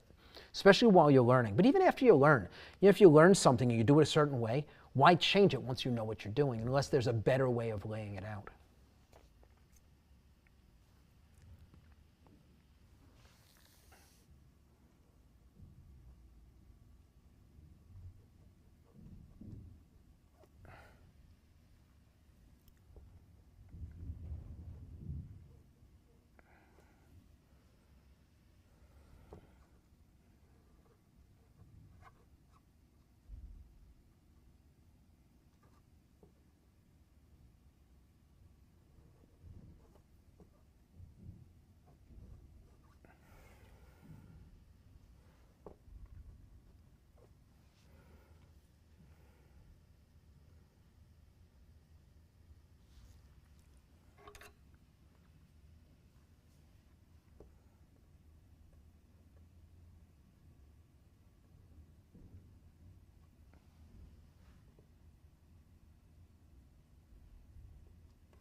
All right, so I'm feeling pretty good now about all of this stuff. I'm not going to worry about the hair till later on over here. I want to kind of move in. I'm going to drop in some of the darker shades in here before I start building up my lights. Since I already have black on the palette, I'm going to have to mix my next shade between these two. So any place where I know I've got these hits of extra dark, I want to just kind of drop them in, give myself that little bit of variation.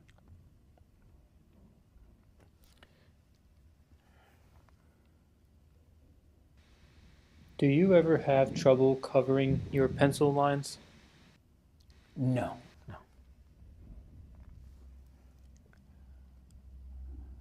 I use Old Holland paint. No. The paint is so densely pigmented, it covers everything. I know I don't. I don't put any oil in my colors. In the grayscale I do, but for the most part in the colors I leave them alone. They're beautiful the way they come out of the tube. The white is very dense. Naples yellow is very dense, so if I'm using a large amount of those, I have to put a little bit of oil to open the paint up. But for the most part, the way the paint comes out of the tube, the coverage is incredible. Now, mind you, if you're using, there's a difference between opaque paint and transparent paint. It's called transparent, but it's translucent. If you're using translucent paints like alizarin crimson, it's see-through. Of course you're going to see pencil lines. So you have to account for that if you're going to do a transfer or a drawing, that you don't have lines in places where you're going to be using or laying down translucent paint. Right? So that's another thing, just understanding the palette that you're working with. There are colors that are see-through. They're designed to be that way. They're used for glazing and other things, but they're designed that way on purpose. And so when you look down at your palette, if the paint is transparent, you can't put it down by itself and hope that it's going to be opaque enough to cover lines. You would have to mix it with something opaque in order to bury a line.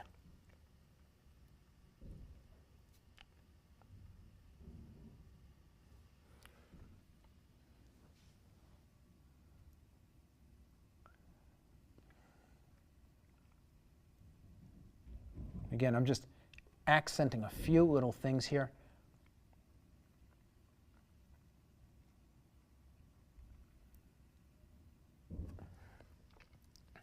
Again, I'm just looking for the things that really jump out as being darker. This is going to help to give me some more dimension in the painting. And again, just little accents. I'm not really litigating these shadows. I'm just accenting.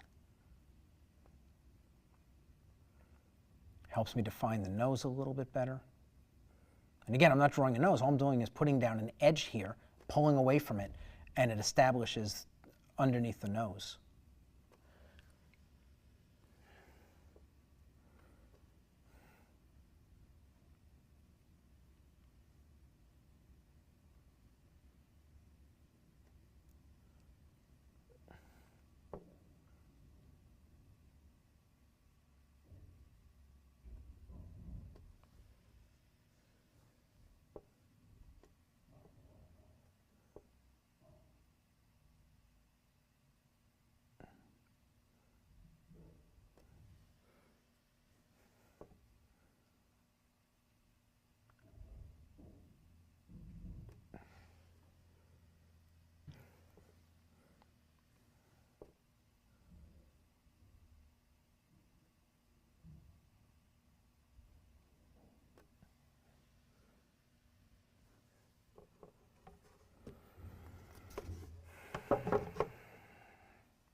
Again, just a few marks.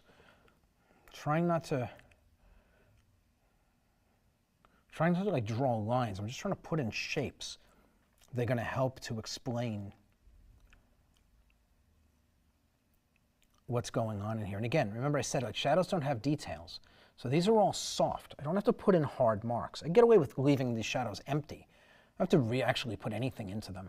I just leave them alone. They'd be just fine. Could you elaborate on that, why shadows don't have any details? Well, yeah, as I was saying before, like shadows don't have details because there's no light in them to create contrast. Details are just contrasts, right? And so they're like, again, like if we look at the photograph and we look in here, right? We've got reflections and stuff in here, but there's nothing going on in there that's really contrasted. We take, for example, over here, this eye, which has both light and shadow in it, right? On the lit side, you've got lights and you've got darks. Now there's lots of contrast in here. Look at that edge. This, like all of these things. That only happens in the light. In the shadows, there's an absence of light, so there's no contrasts. Contrasts are what create details. Details aren't a thing, right? So details aren't a thing. Details are simply where you get bright lights and then darker lights or shadows bumping one against another and an edge between them that allows a big jump from one thing to the next. That's a detail, right? Because these same things that are happening here that are so crisp are happening in the eye over here within the shadow, but they're not crisp at all. And what it is there's no light over here where there is light here. And so the same exact object where there's no light hitting, there's no details, but on this side it's razor sharp and crisp and dynamic. So the shadows disguise all of the form.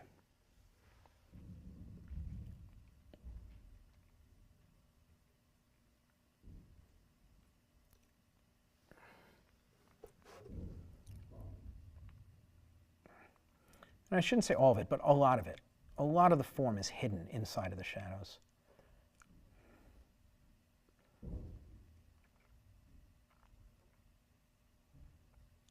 And so again, I can just kind of put these marks in kind of loosely and then just let them be. I don't have to like get into the particulars of them.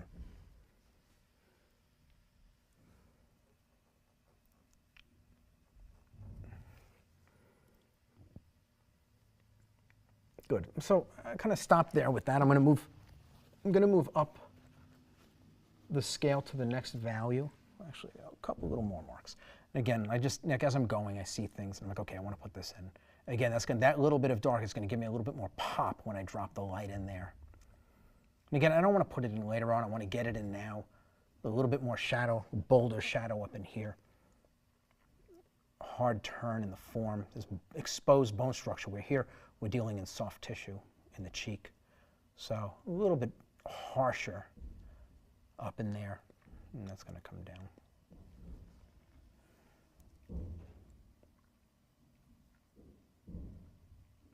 And again, I just kind of mush everything as I go.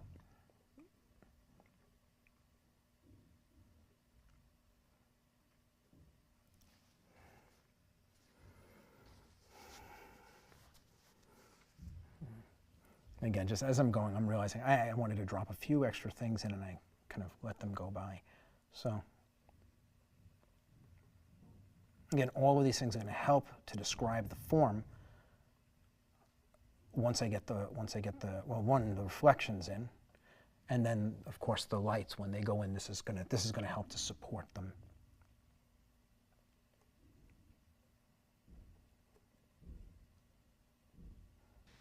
Got a question from Stephen. Yes. I read somewhere that pencil drawing on a canvas can cause oil paint over it to flake off. Is this so? For commission pieces, would pencil be used under the drawing or something else? Yeah, so, look, if you build up a drawing and you have really, really thick graphite, there's no chemical bond holding it to the board. It becomes a powdery substance sitting between the board and the paint, and that powdery substance has a mechanical bond, right, because it doesn't just fall off, but there's no chemical bond holding it. And so eventually, yeah, you actually do run that risk. But that's you have to have a substantial amount of built up graphite or charcoal to do that. If you're talking about small amounts, it's not really going to be a big deal. But if you're really building the stuff up, yeah, I mean, that could be a problem. No doubt about it.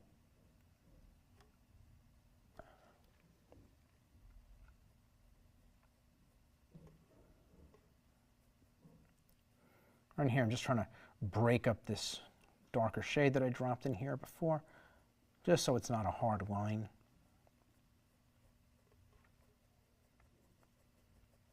I'm just being pretty aggressive about it. And I'll deal with this edge later on. I've got to get some other things going on in there.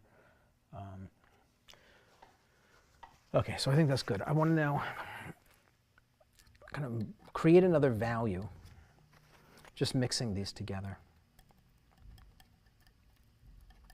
This value, for the most part, is going to go on top of the value that came before it. So it doesn't have to be very bright. And I'll probably do one more between here and this shade, and that'll allow me to bridge the gap without having to do too much work to blend. Right, so I'm thinking like that'll be one, and then my next one will be like splitting the difference between these two.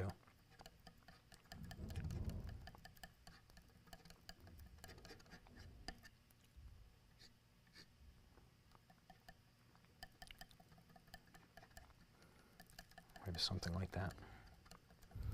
Right, so there's a nice scale. It's pretty evenly divided between the 5 shades, so I don't have any big jumps. Right, and so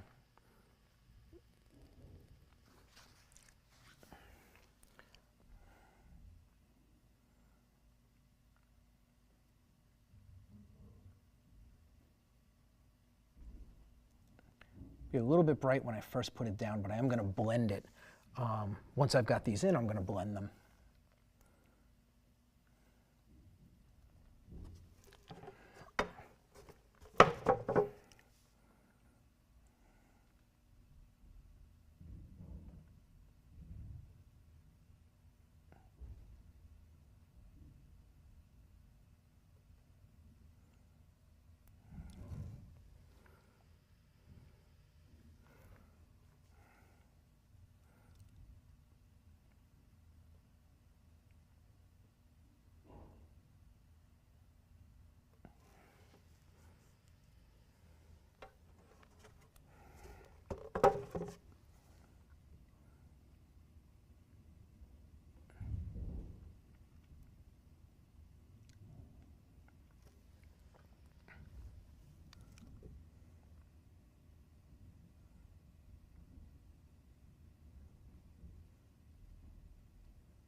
And again, at this point, I'm not matching values with a swatch. I could check them and make sure they're perfect, but like I can only be so wrong in here. I know that this is just a little bit lighter than what's around it, and so I'm approximating it. When you're first learning how to do this, I recommend not doing that. I recommend actually checking with a swatch and making sure that you've got it right.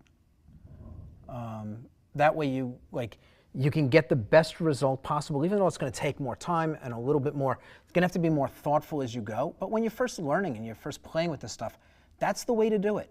Don't worry about how much time it takes you. Experiment with it and get comfortable. And you can see I'm kind of just bringing out a little bit of form in here. Even in the eye.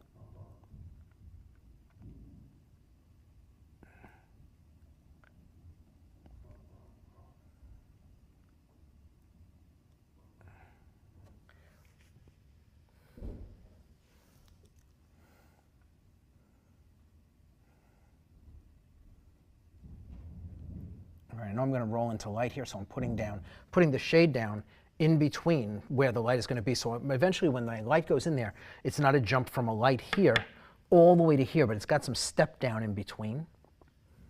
It's going to give me a more natural edge.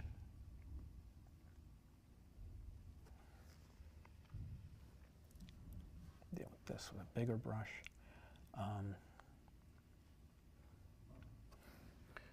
Just a small amount of paint on my brush and just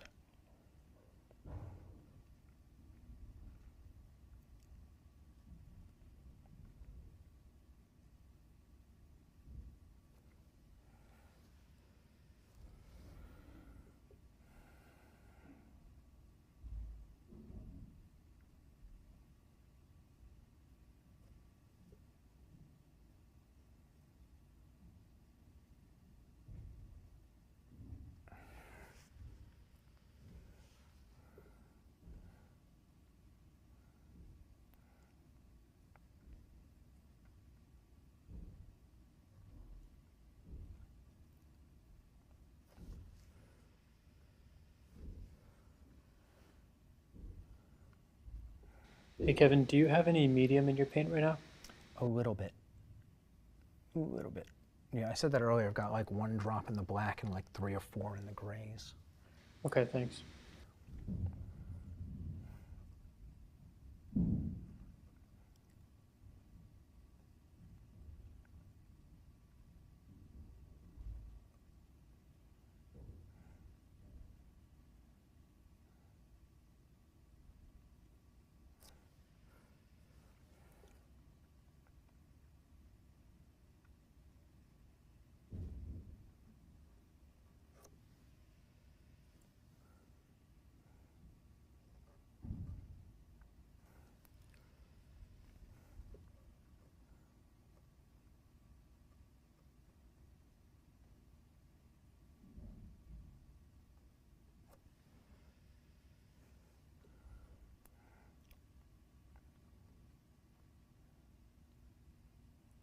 Question for you, Kevin. Yes. If the photograph is fairly standard with its lights and darks, how many values in total are you using? I would say probably, I would be looking at like maybe 8, 3 shadows, like, and again, like maybe starting with 3 and then spreading out as I need, like I did here, 1, 2, 3, and then making these in between. And probably the same for the lights, maybe 5 lights in total. It all depends on what I'm seeing as I start working. You know, the paintings will tend to dictate what they need. But if you start with your darkest shadow, your like the black in the eye, and then this shadow, and then 1 more value that functions as your reflections. That's all you need in the shadow, and then you have another shade which explains the edge where the shadow and the light meet. So you have 4 shades for your shadows if you do it like that, and then anything else you need you can mix between them. Then when you do your lights, you start with that same value here, and you would do maybe that shade, and then you would have like maybe 1, 2, and then the brightest highlight, 3, and anything you need from them would be mixed in between those.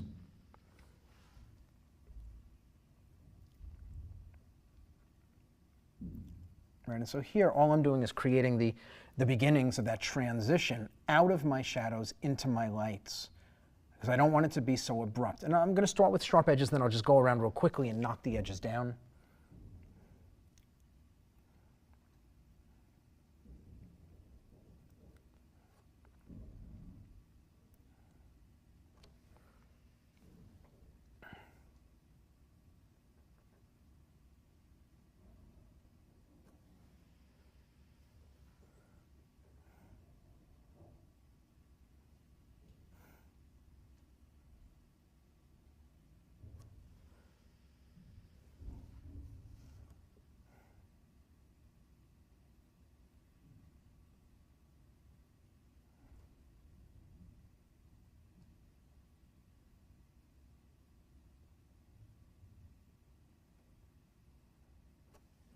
And again, just breaking some of these shapes up just a little bit.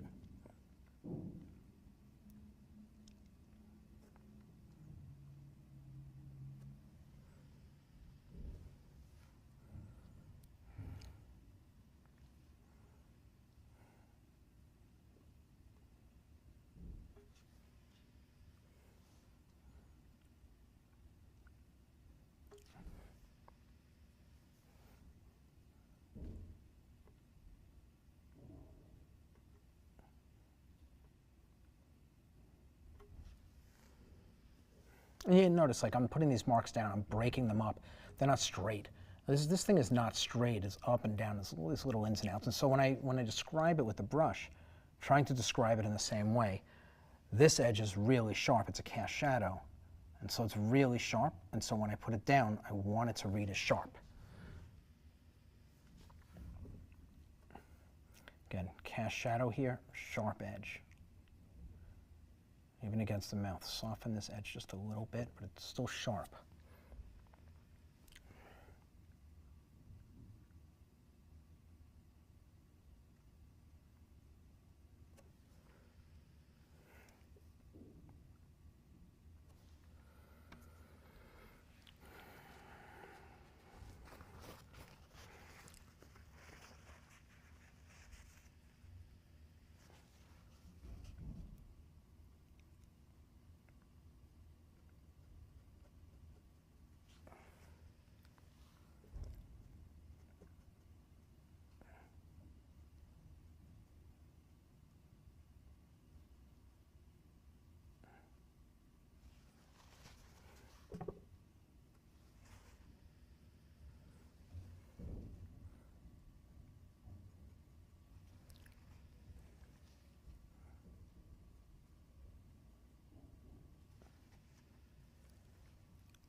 Kevin, you look like you're having fun.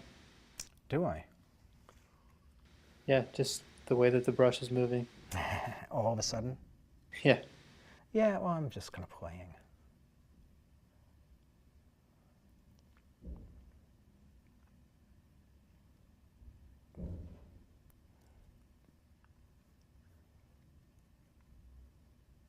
Yeah, so I quiet down, all of a sudden I'm like, just kind of in the zone and moving paint around.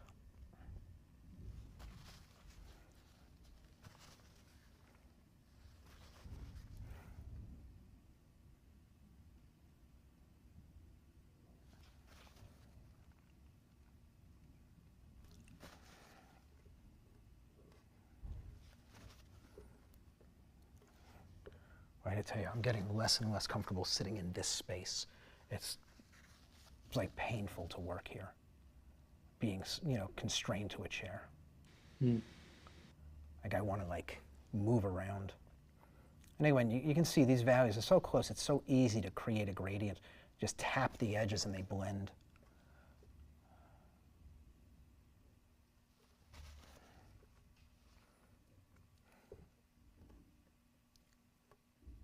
Again, just knocking things down and making sure everything is nice and soft.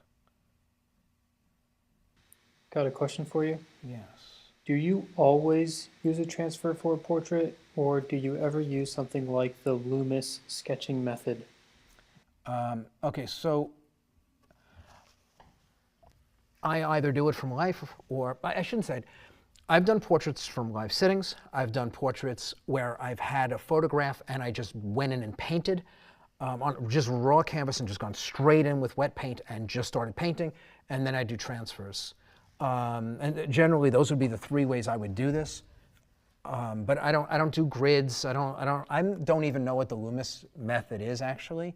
And it's funny because I just heard about, somebody mentioned it the other day, but I don't actually know what it is. But no, the transfer that you saw, that's what I would do.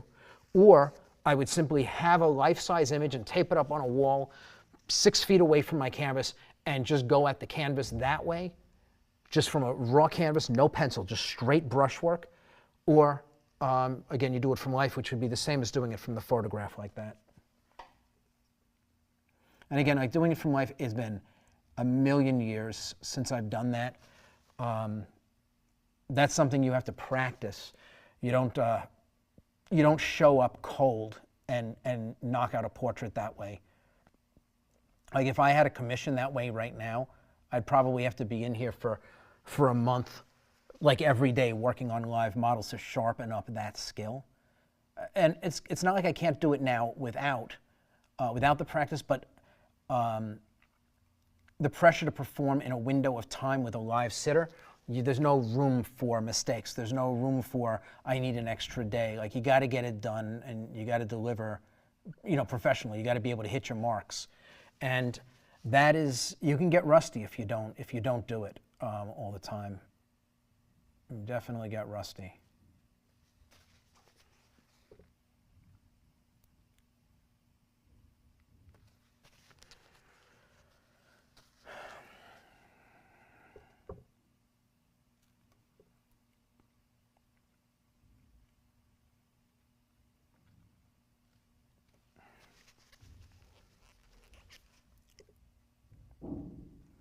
And again, within these shadows, I'm softening everything. I'm just running the brush over it and knocking a lot of these edges down. Because again, there's no details, there's no contrast inside of the shadows, and so I don't want any.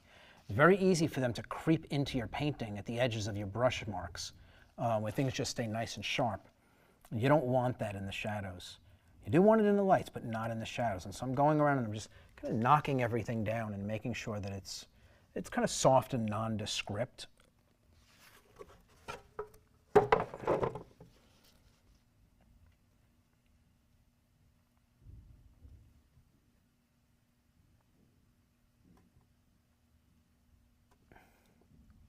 And again, some of the stuff is getting contaminated along the way, just a little bit.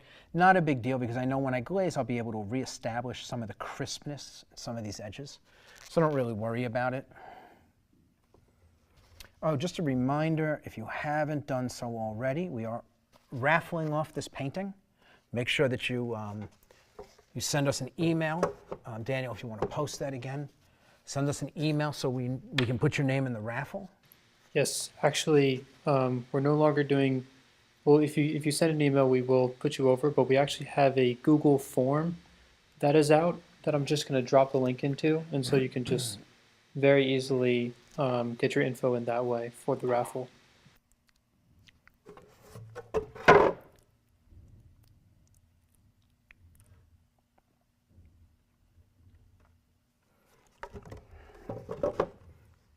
Good. So I'm pretty good with that value. I'm going to move upscale to the next value. And again, remember, I know where this value lands. So this one is now going to take up the space between where this is and where this is going to go. And once I finish this will go down, it'll blend into the panel, and I'll be done. I'll go back, do a couple little knickknacks, and be finished.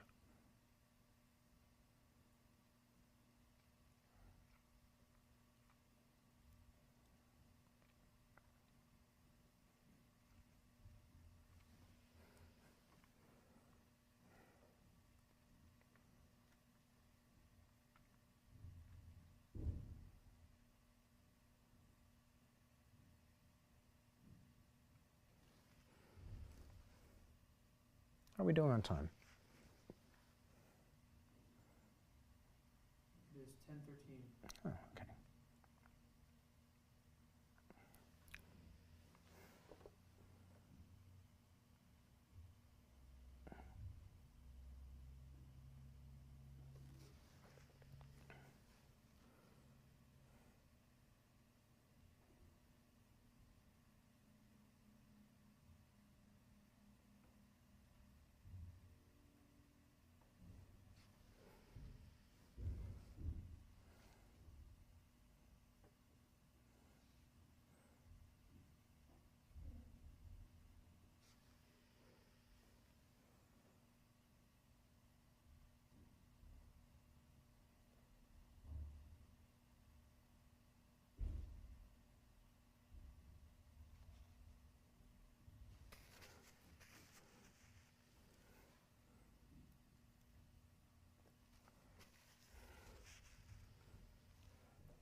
Any other questions while we're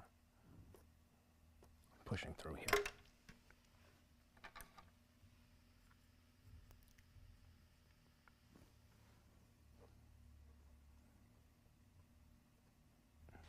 Nice and quiet.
Carrie said it's quiet because everyone is working on the form.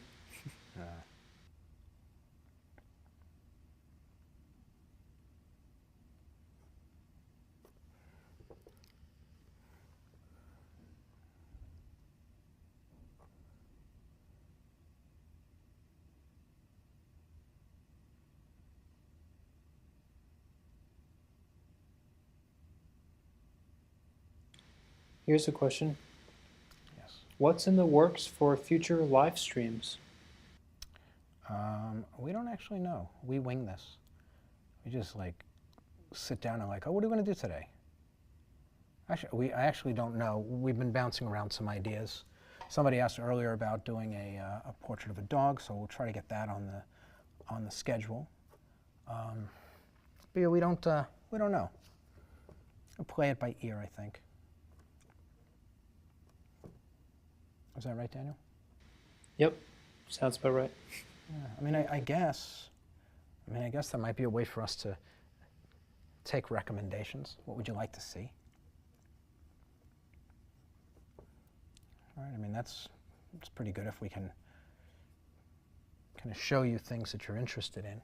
I wonder if we could set up a, like a Google sheet that would allow people to kind of vote on some stuff. Not looking to generate work for you, Daniel, but just,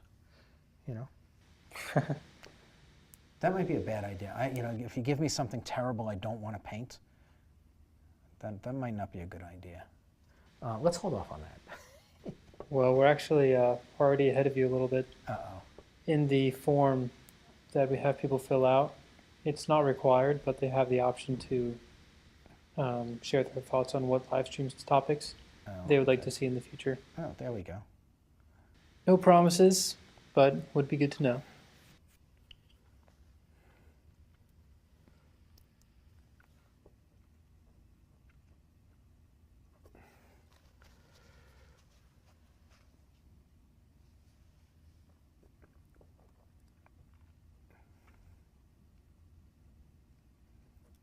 I have a feeling this painting is just going to be a little bit looser than the other one.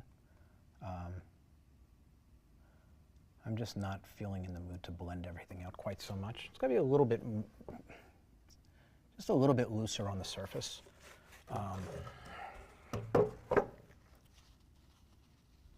Still a beautiful painting, just not quite as blended. I could be wrong. Just kind of not feeling like it going in and doing all that work.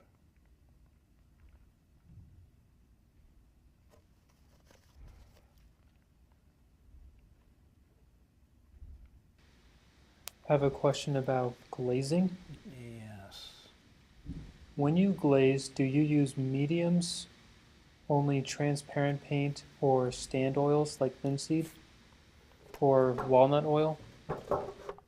I work with linseed, a blend of linseed and alkyd.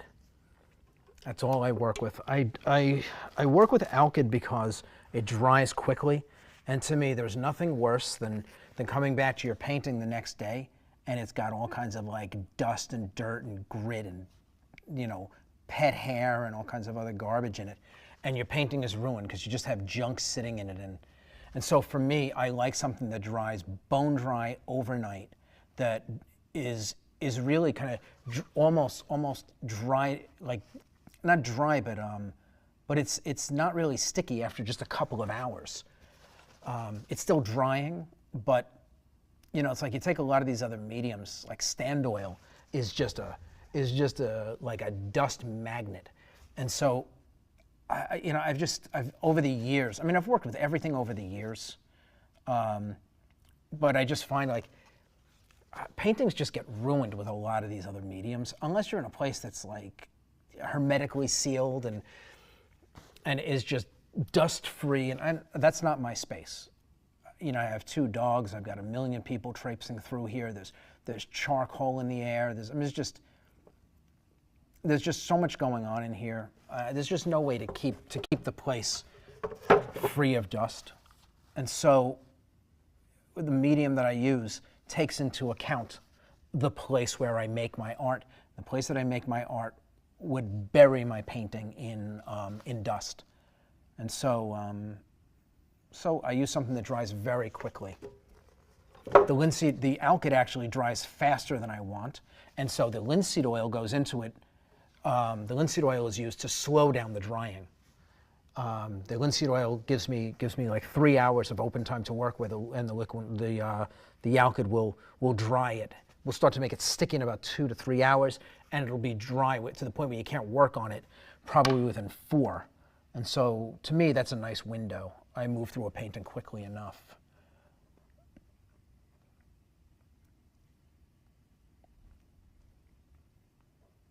All right, I'm backtracking into one of the darker, one step back. I feel like the shade that I put down was not dark enough.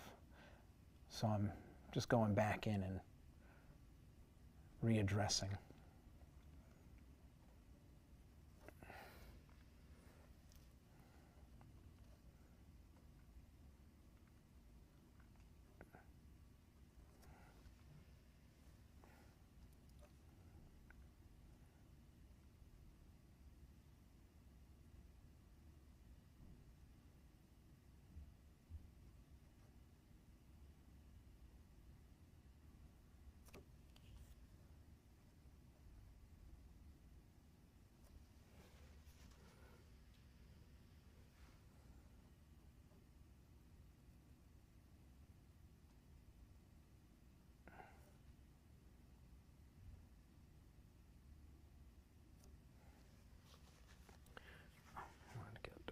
A little bit of light in this eye.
All right, I'm just gonna mess a little of this up, so I'm having to go back in with my darker shades and readdress it. It's a little bit of touch-up work.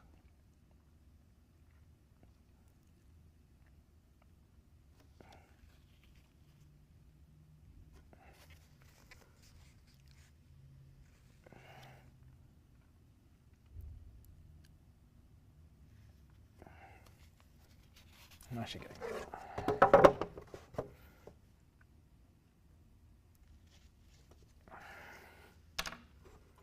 Okay, so lips.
I'm not really worried about the thickness of this because it's going to get covered over when I put in the lights. But I do want to make sure this cast shadow has a little bit of a softness to its edge.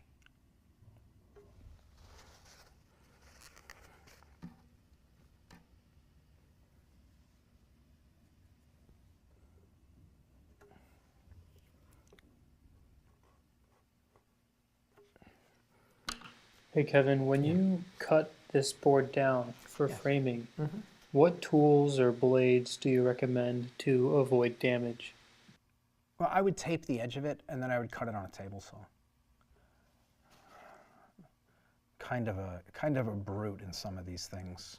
You should technically cut this down before you paint on it.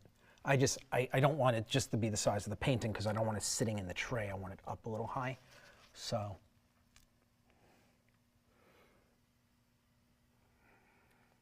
Okay.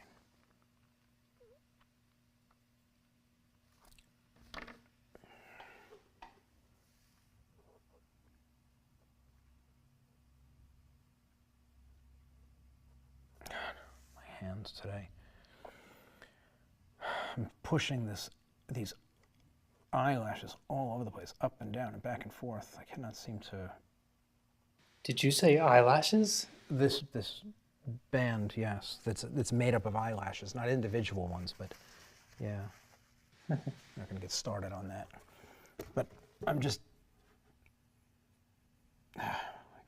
cannot seem to control this mark. It's a bad angle from every direction I come at it.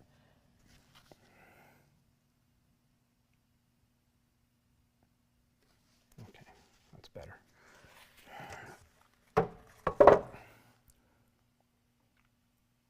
Just soften it a little bit.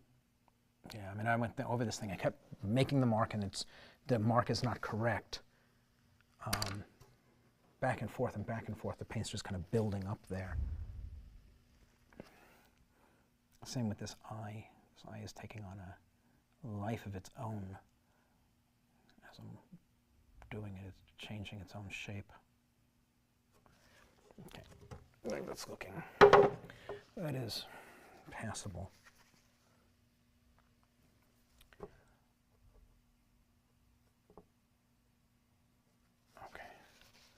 Good, and a lot of the contrast that's going to go into this eye will happen in the next pass when I do my lights. So I'm down to my last value. This is the one that's going to dissolve out into the lights. It's the one that I picked from out here. It's in here. It's down in here. And so this is just going to lay against the board. And you can see it actually blends into the board beautifully. It's a tiny little bit darker than the board. Tiny little bit, but it's close enough that it's going to dissolve on this edge without any problem. Right, and so I don't have to go out very far. All I have to do is dissolve this edge so that it disappears into the board. When I do my lights, I'm going to push back in the other direction. So I want to make sure I'm not leaving any raw board here.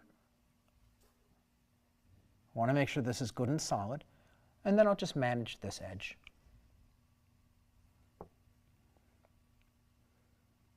And again, any little value variations I'm going to be able to manage with the glaze. I'm going to be able to shift things a little bit. So that edge, I just want to see like where do I want this edge to be. So here, again, soft, kind of peeks out here. And then this comes in, kind of cuts across. And I want to make sure that it's soft. It doesn't have to be silk smooth because it's not silk smooth here. We've got little jumps. But I do want it to be soft. I can always add sharp edges in later, but taking them out is a lot of work. So I'd rather put in something that's too soft and add sharpness to it later, rather than fight to get rid of something that's too sharp after it dries. Okay.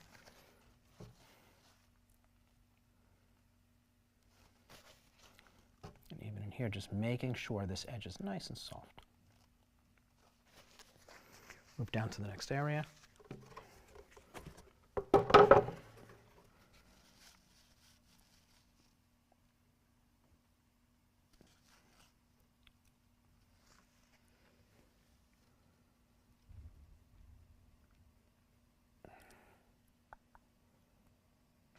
Couple questions for you.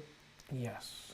The first one is, why did you decide not to block in the darker shades of the hair along with the face, bringing this whole painting along to the same level? Well, good question. In the interest of getting, so like if we run out of time, I don't mind blocking in the hair in 5 minutes at the very end, but I don't want to have to scramble through portions of the face that way, since I think everybody's here to see the face, not the hair. Again, the hair is just more of the same, but it's really simple. I don't want to eat up what might be precious time along the way on some, and be forced to rush through some aspect of the face. Again, like the hair's not that complex a thing to do, but people struggle with skin.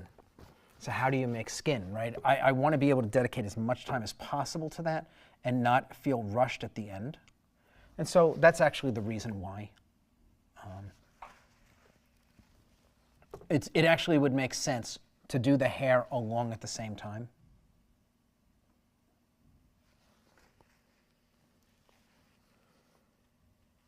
And another question is there anything you want to do for a personal project that you've always wanted to do?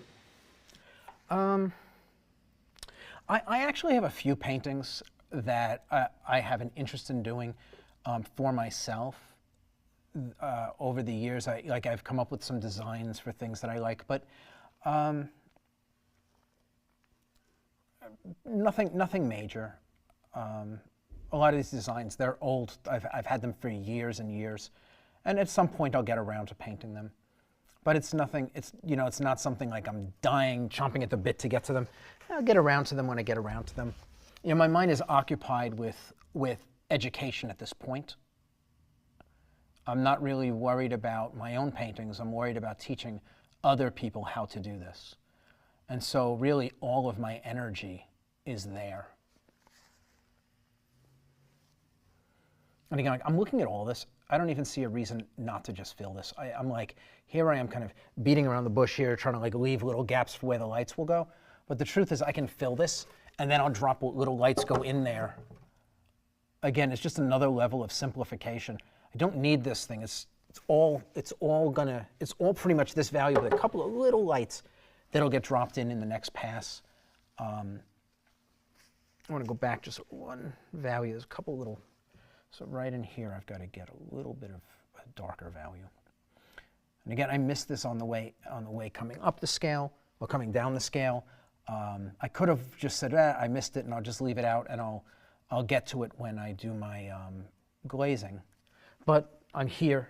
Take me a few seconds to block it in, and it'll then be built in, kind of baked into this stage, which is good. You see little pieces of dust. I don't even know where they're coming from.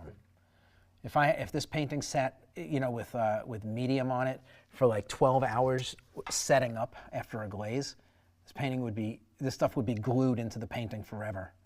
I'm not a fan of the idea.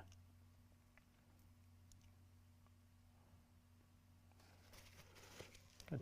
So again, just little variations in here. And again, a lot of this is going to get little hits of light, but I don't need a lot going on in there. Just a little bit goes a long way. Little variations. Good. See if I can get that out of there. Yeah. Okay, that's one. Another one here.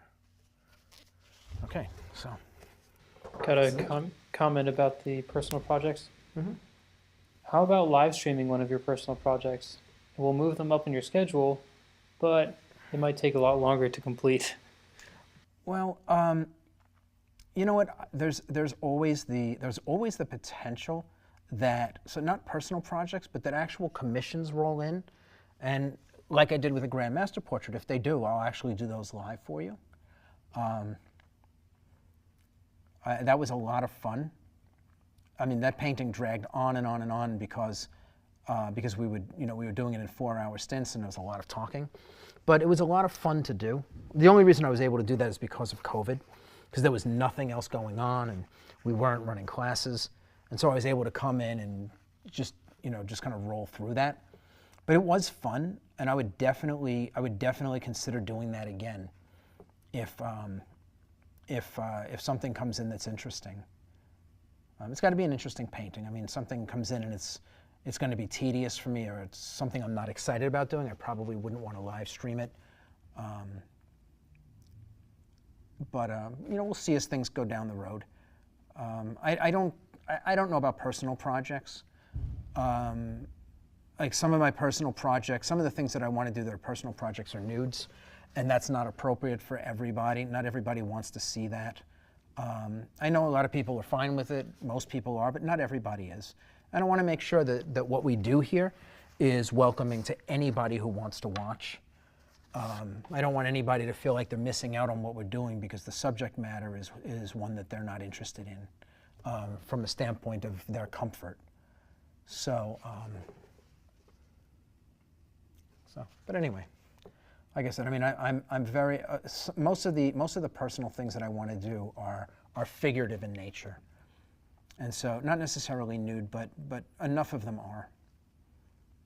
And so, again, I don't know that they would be appropriate for this. We're family friendly here, I think. Trying to be anyway.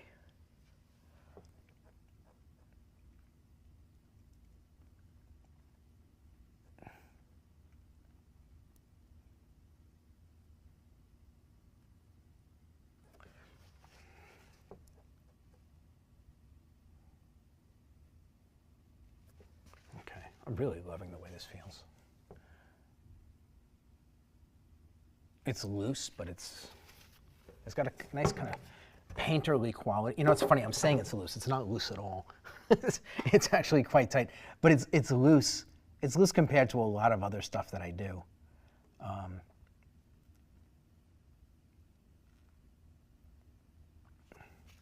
just want to soften some of these edges a little bit. They just feel a little harsh to me. Okay, moving on, we're almost there.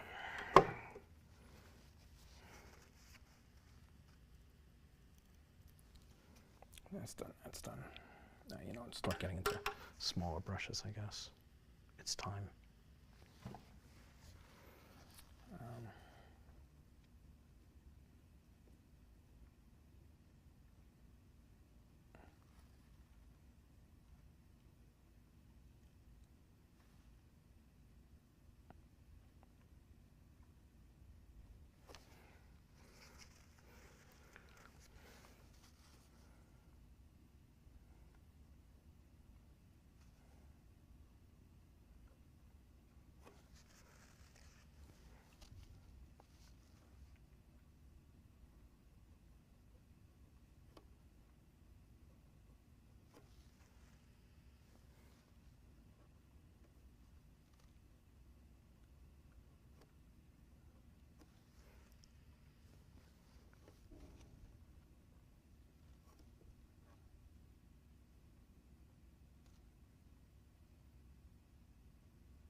And again, I'm just trying to get everything, all these darker shades dissolved into the board, right? That's my goal at this point. I don't want to have any jumps. I want all of this stuff to dissolve into the board to the degree that I can get it to.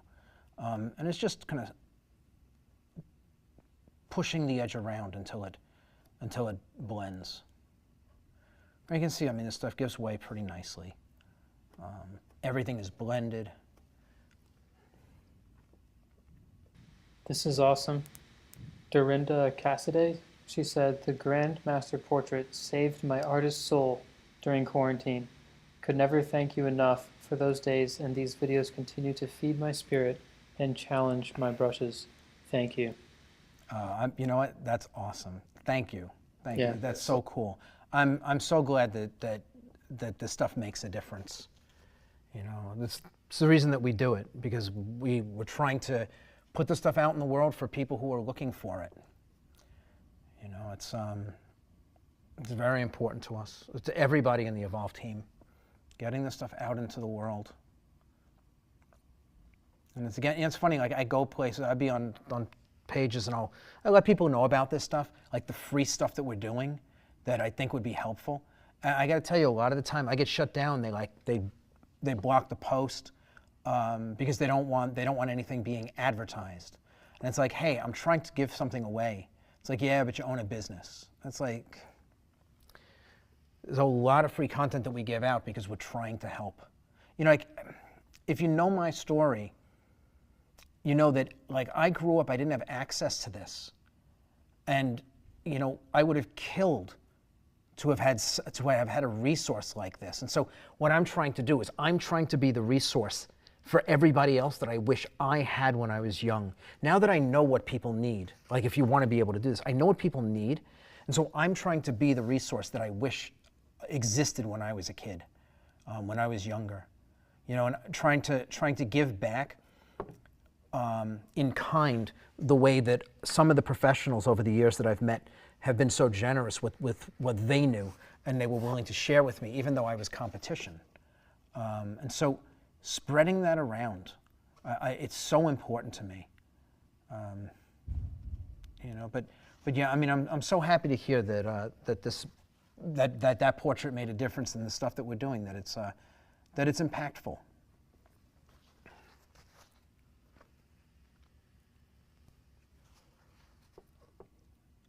You know, to me, this is more than just making paintings.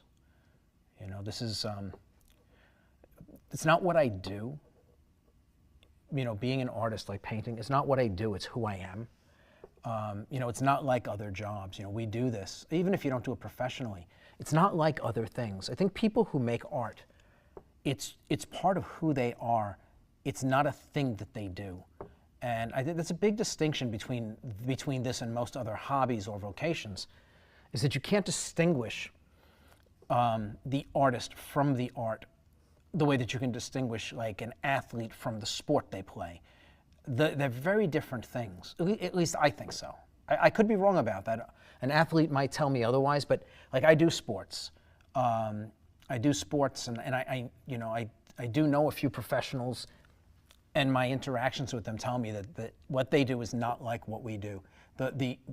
How they think of it. I mean, even the guys who are like absolutely hardcore, it's on their mind all the time, but it's not the same. It doesn't define them the way that art tends to define artists.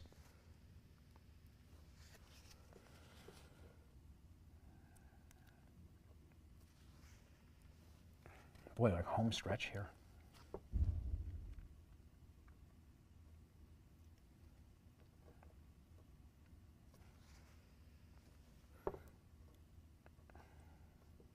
What I'm doing right now is I'm just building up in the direction of these lighter shades. Again, remember, these are all shadow shades still. Or this one that I'm putting down now is the very darkest of my lights.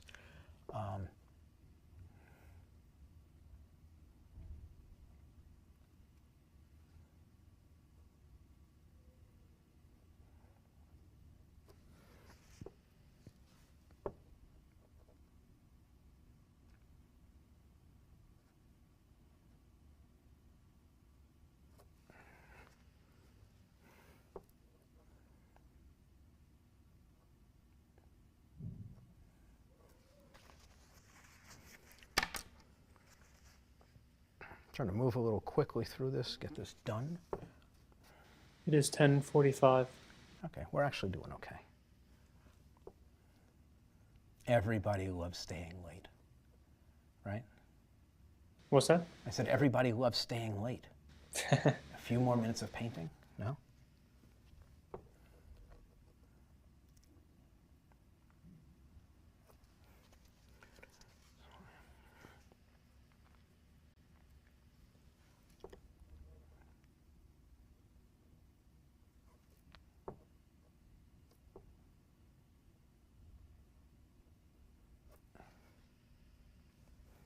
Got a really good question from Peggy Wen. Yes.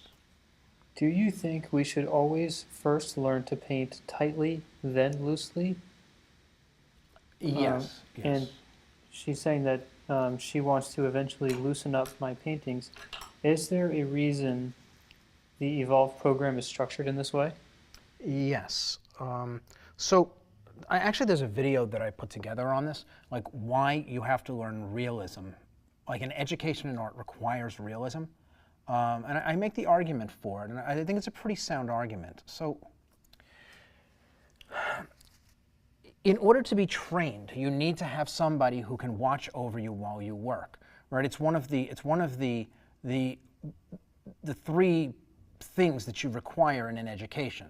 You require knowledge to be disseminated in a way that you can use it. You need guided experience, which is somebody who knows what they're doing, watching over you while you study, while you practice, to make sure you're doing everything right, right? Because they're going to be the ones who make sure that you don't get off into the weeds while you're practicing, and then that your practice becomes wasted time because it's taking you in the wrong direction, right? So that guided experience is a critical part of your education in anything, not just in art, but in anything. And so if you are doing, and again, I'm going to take it to the far end of the argument. If you're just if you're doing, say, abstraction, and you want to do abstraction, so when you're learning how to paint, you do nothing but abstraction because that's what you want to do as an end goal, right? So when you do your exercises, as a teacher, I put an object up on the table. Let's say it's a green apple. I put it up on the table, and when you paint it, it's orange and it's a cube. That's what you wanted to make, but I don't know if that was really what you intended. I don't know if those colors are what you really meant. I don't know if the shape is what you really meant, but you as the student can sit there and lie through your teeth and say, that's exactly what I intended and it's amazing.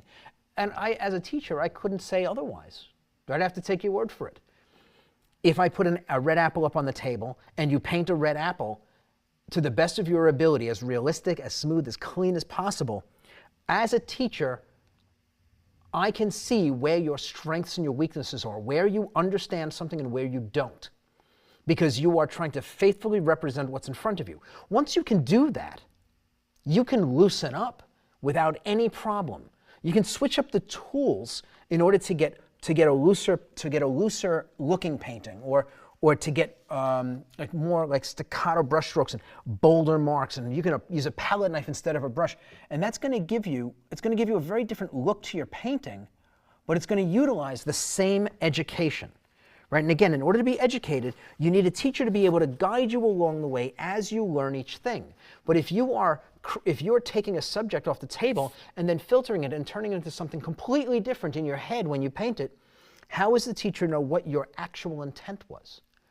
There's no way for them to know, so they don't know where you hit the mark and where you missed, so they can't actually guide you. That's why realism is absolutely critical to education. Not critical as a way of painting later on, but in your education, you must use realism. Must. It doesn't matter what you want to paint in the end. Realism is absolutely necessary when you're learning, because it's the only way for a teacher to be able to assess what you actually grasp and what you don't. Like I said, I actually, there is a video out there where I talk about this in relatively great detail. Okay, So I'm thinking this is actually all looking pretty good. I mean, Kevin, I've got to share this. So Dorinda, who shared about the Grandmaster Yes. portrait, she said, after the Grandmaster portrait, my oldest friend passed. I had the courage to paint his portrait and present to his widow on his would-be birthday. Your program gifted me the courage, and it was good. Wow. I would love to see that. If Yeah. you could email that to me, go out to theartacademy.us. Give that to her. If you would email me a copy of that image, I would love to see it. I think that's so cool. You know, I have a lot of students here in the school, and some of my favorite students are like the grandmothers and grandfathers that come in here. They want to learn how to paint so they can paint their grandkids. I mean, could you find a more noble reason to learn how to do something like this? I just think that is the coolest thing in the world. It's like, you know, when you take this and you do something meaningful with it. I mean, that's what this is about. At least to me. I think that's so cool. Good for you. Good for you. I'm so happy to hear stuff like this.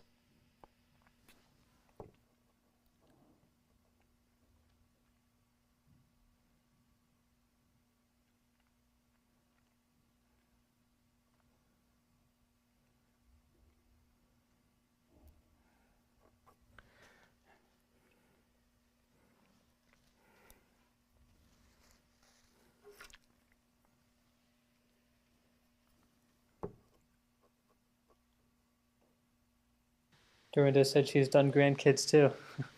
Yeah, great, great. Okay, so I've got all my lights and I'm pretty happy with that. I just got to soften up the neck here a little bit. Just make sure we blend into the canvas. And then I can knock out the hair real fast like I did on the color portrait, which is basically ran the same way, like right up against the clock to get the hair done. Sweater 2, I should be able to knock that out real fast. Not a lot going on with that, so. Again, I make this stuff nice and soft. Clean that up, clean that up.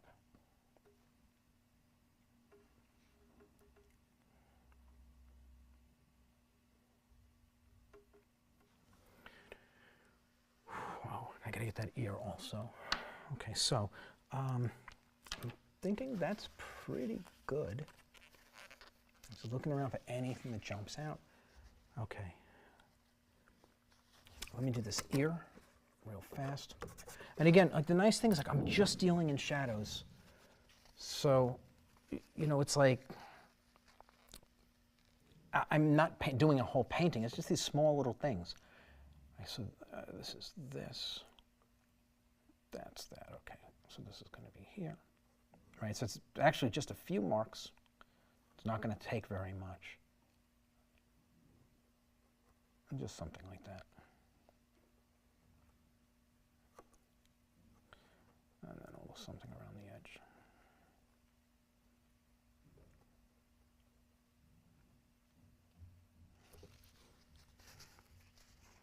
Grab a little bit of my lightest shade. A little bit of a soft edge in here.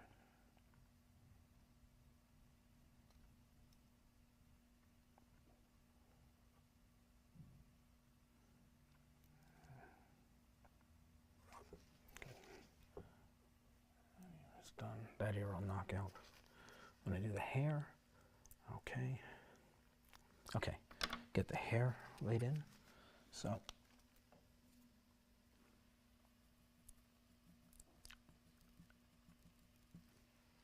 just a little bit more oil here.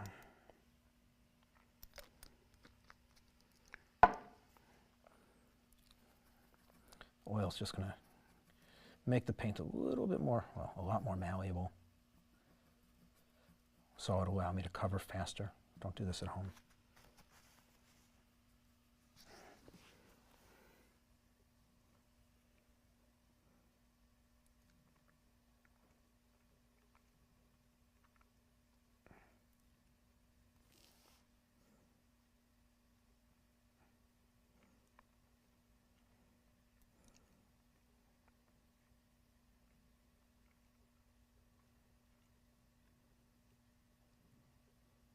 And all these shadows just nice and loose, just gonna drop them in.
Okay, get that after.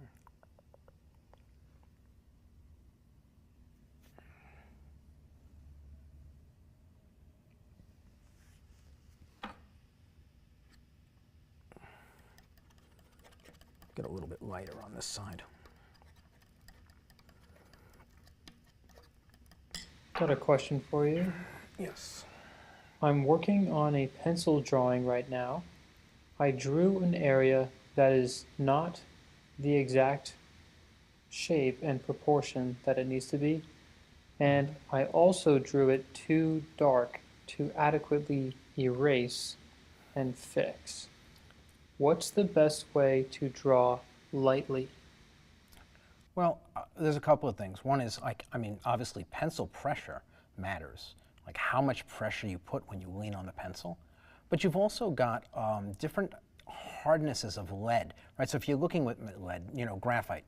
So if you're looking at, if you're using a graphite, you can use a 6H pencil, which is a hard graphite, and just don't press hard, so it doesn't scratch whatever you're drawing on, and that's going to leave a very delicate line. And then you can just build up the lines. Once you know everything is in place, you can then go to a darker or a softer graphite, like a 2B, and then just kind of redraw on top of your drawing to flesh it out and make it darker.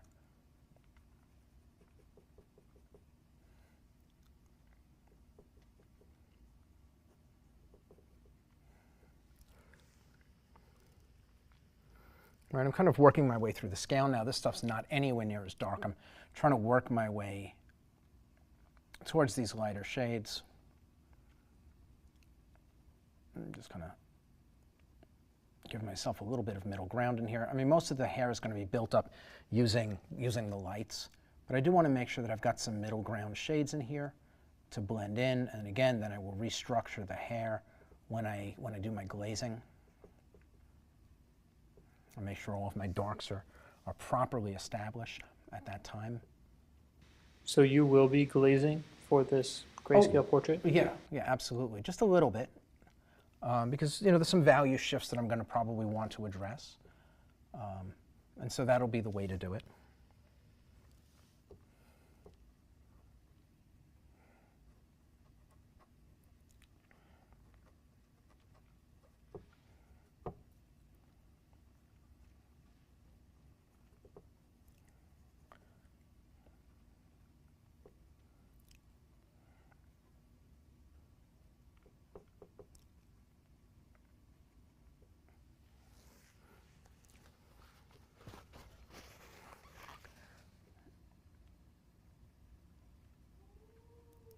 Again, just trying to get a little bit of a soft edge in here.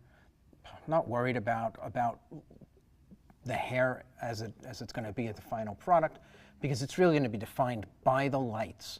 So all I'm doing is trying to make sure that I've got some solid darks in place where the darks are needed. And then all of the lights will then define the hair. And now that I've got that, I'm now going to go back to this shade, that lightest one, and I'm just going to make sure I marry the hair gently to the face so there's no abrupt edge to the hair. And again, some of this stuff is going to get painted over when I put in my lights. So it doesn't have to be beautiful, it just has to be soft. All right, that's what I'm trying to do. I'm looking to get rid of some of the abrupt edges so that when I paint in my lights on top, this goes back to like that fur. All of the edges that are down now will be soft, and then when I put in my lights, they're going to go in sharp.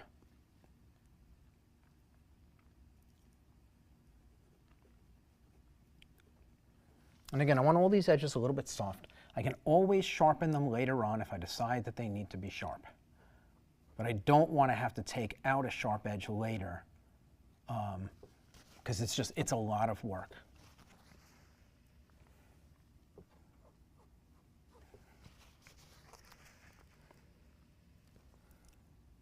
Okay, just knocking the edges down.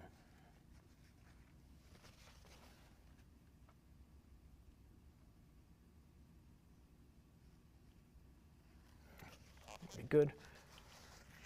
I'm going to go around the edge here.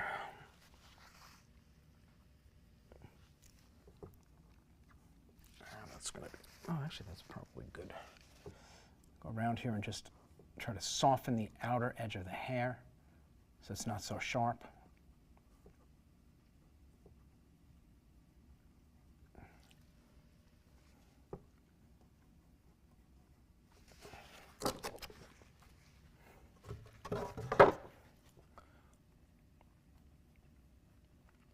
Again, I'm not super controlled with the marks.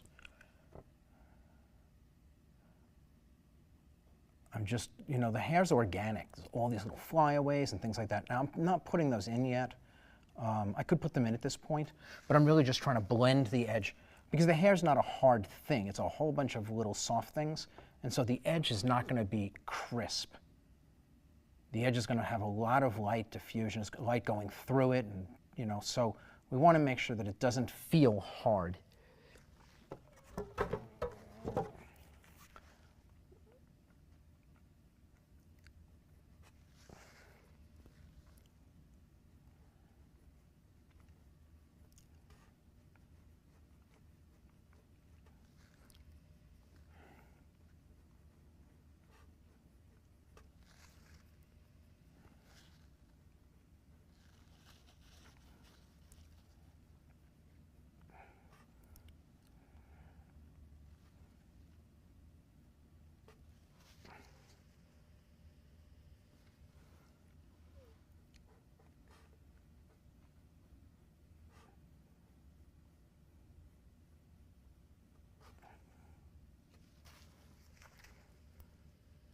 And then we'll get this ear.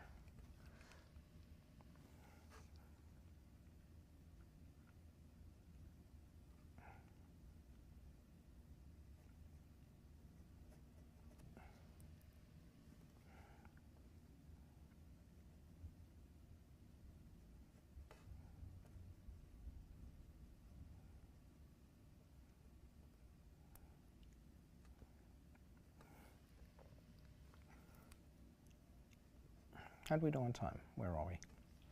It's 11:06. Oh, okay. Not so bad. Just a few minutes over.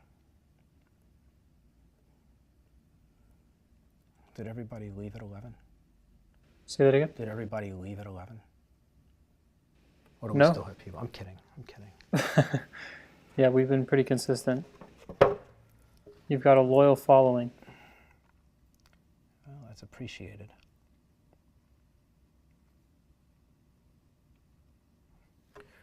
There's that, and I just want to drop in a little bit of hair back in here. Okay. Ugh, wow, that was way too much paint.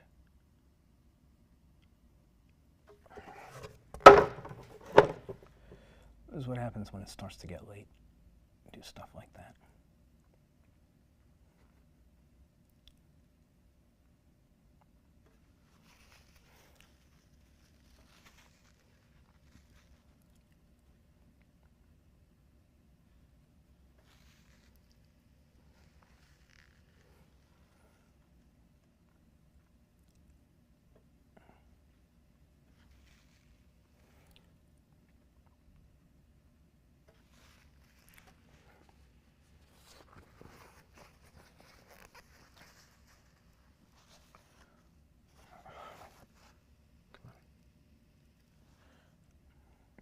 Again, just trying to like dissolve this edge, make it fade into the background.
And just grab a soft brush and knock everything down.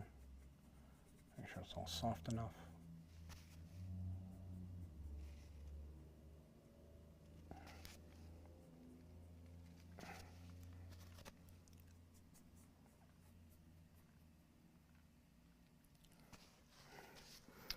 Okay, we got one more little thing going on in here. I think I got just the shadow here, which is going to be black.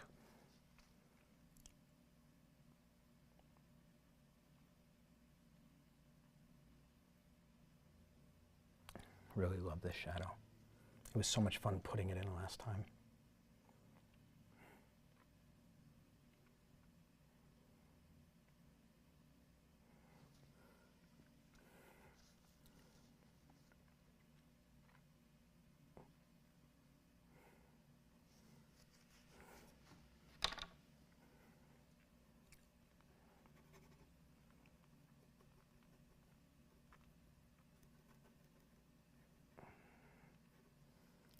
And I mean, you can see the painting is already coming along really nice. And again, like I said this earlier, at no point have I considered that I'm painting a portrait. All I'm doing is paying attention to a value scale, watching the shapes of the paint as I put them down, and then managing the edges between each shade. And this is what emerges from it. Right? I get a portrait even though I don't paint one.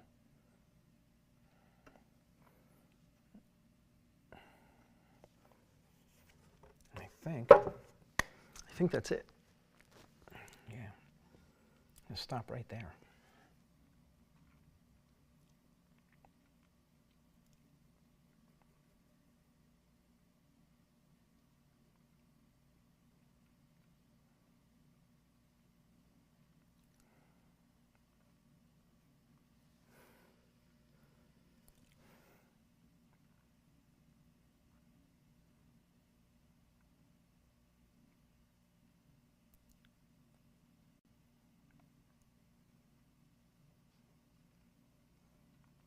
There's some flyaways.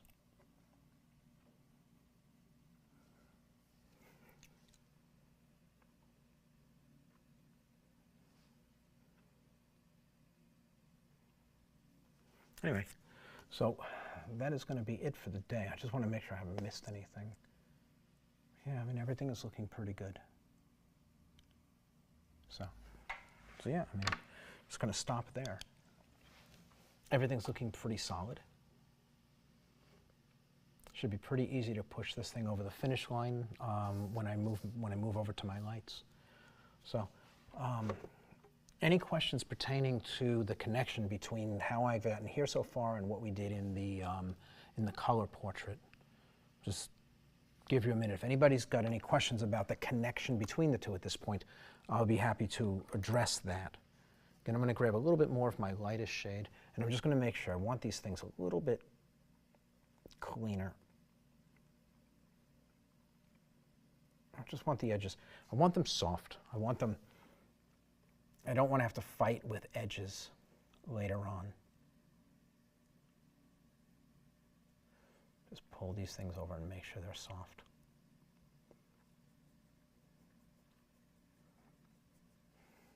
As you can see, I mean, so much of the form is already here. I haven't touched the lights yet. I've got so much form already. And all it is those gradients. As long as this shade marries to the board, the work is almost done. Good. Anything? No questions yet. Good. Okay. Well, I mean, I guess we can call it a night then. Linda said, make sure we all like before we go. Yeah, if people want to jump in and like the live stream, that would be wonderful. Yeah, We'd really appreciate absolutely. Absolutely. And again, make sure if you haven't done it already, get yourself in the running to win the portrait. I don't know how many of these I'm going to give away. Maybe everything I do, maybe this could be the last one. I don't know. We'll see how they go, but kind of like the idea of giving them away. I think it's pretty cool. You know, like I say this every time, but I know that there's a lot of other things you could be doing with your time. I appreciate that you come out and spend the time with us. I know it's a lot of time to just sit and watch painting happen. I hope that what we're doing is giving you new ideas about how to improve what you are doing, and that it'll be useful to you, and you'll be able to take this stuff and run with it and make it your own.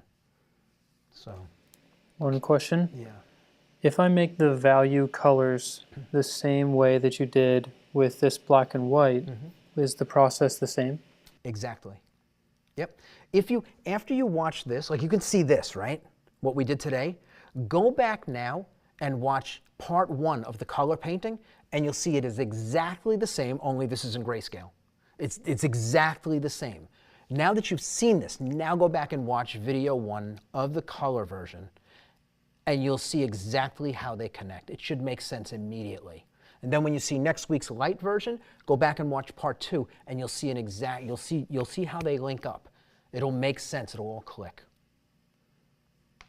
Again, on the last day that I work on this when we glaze, I'm actually going to show you the connection between the values I used here and then the color values I used for the other painting and how they align and how they line up with the paintings.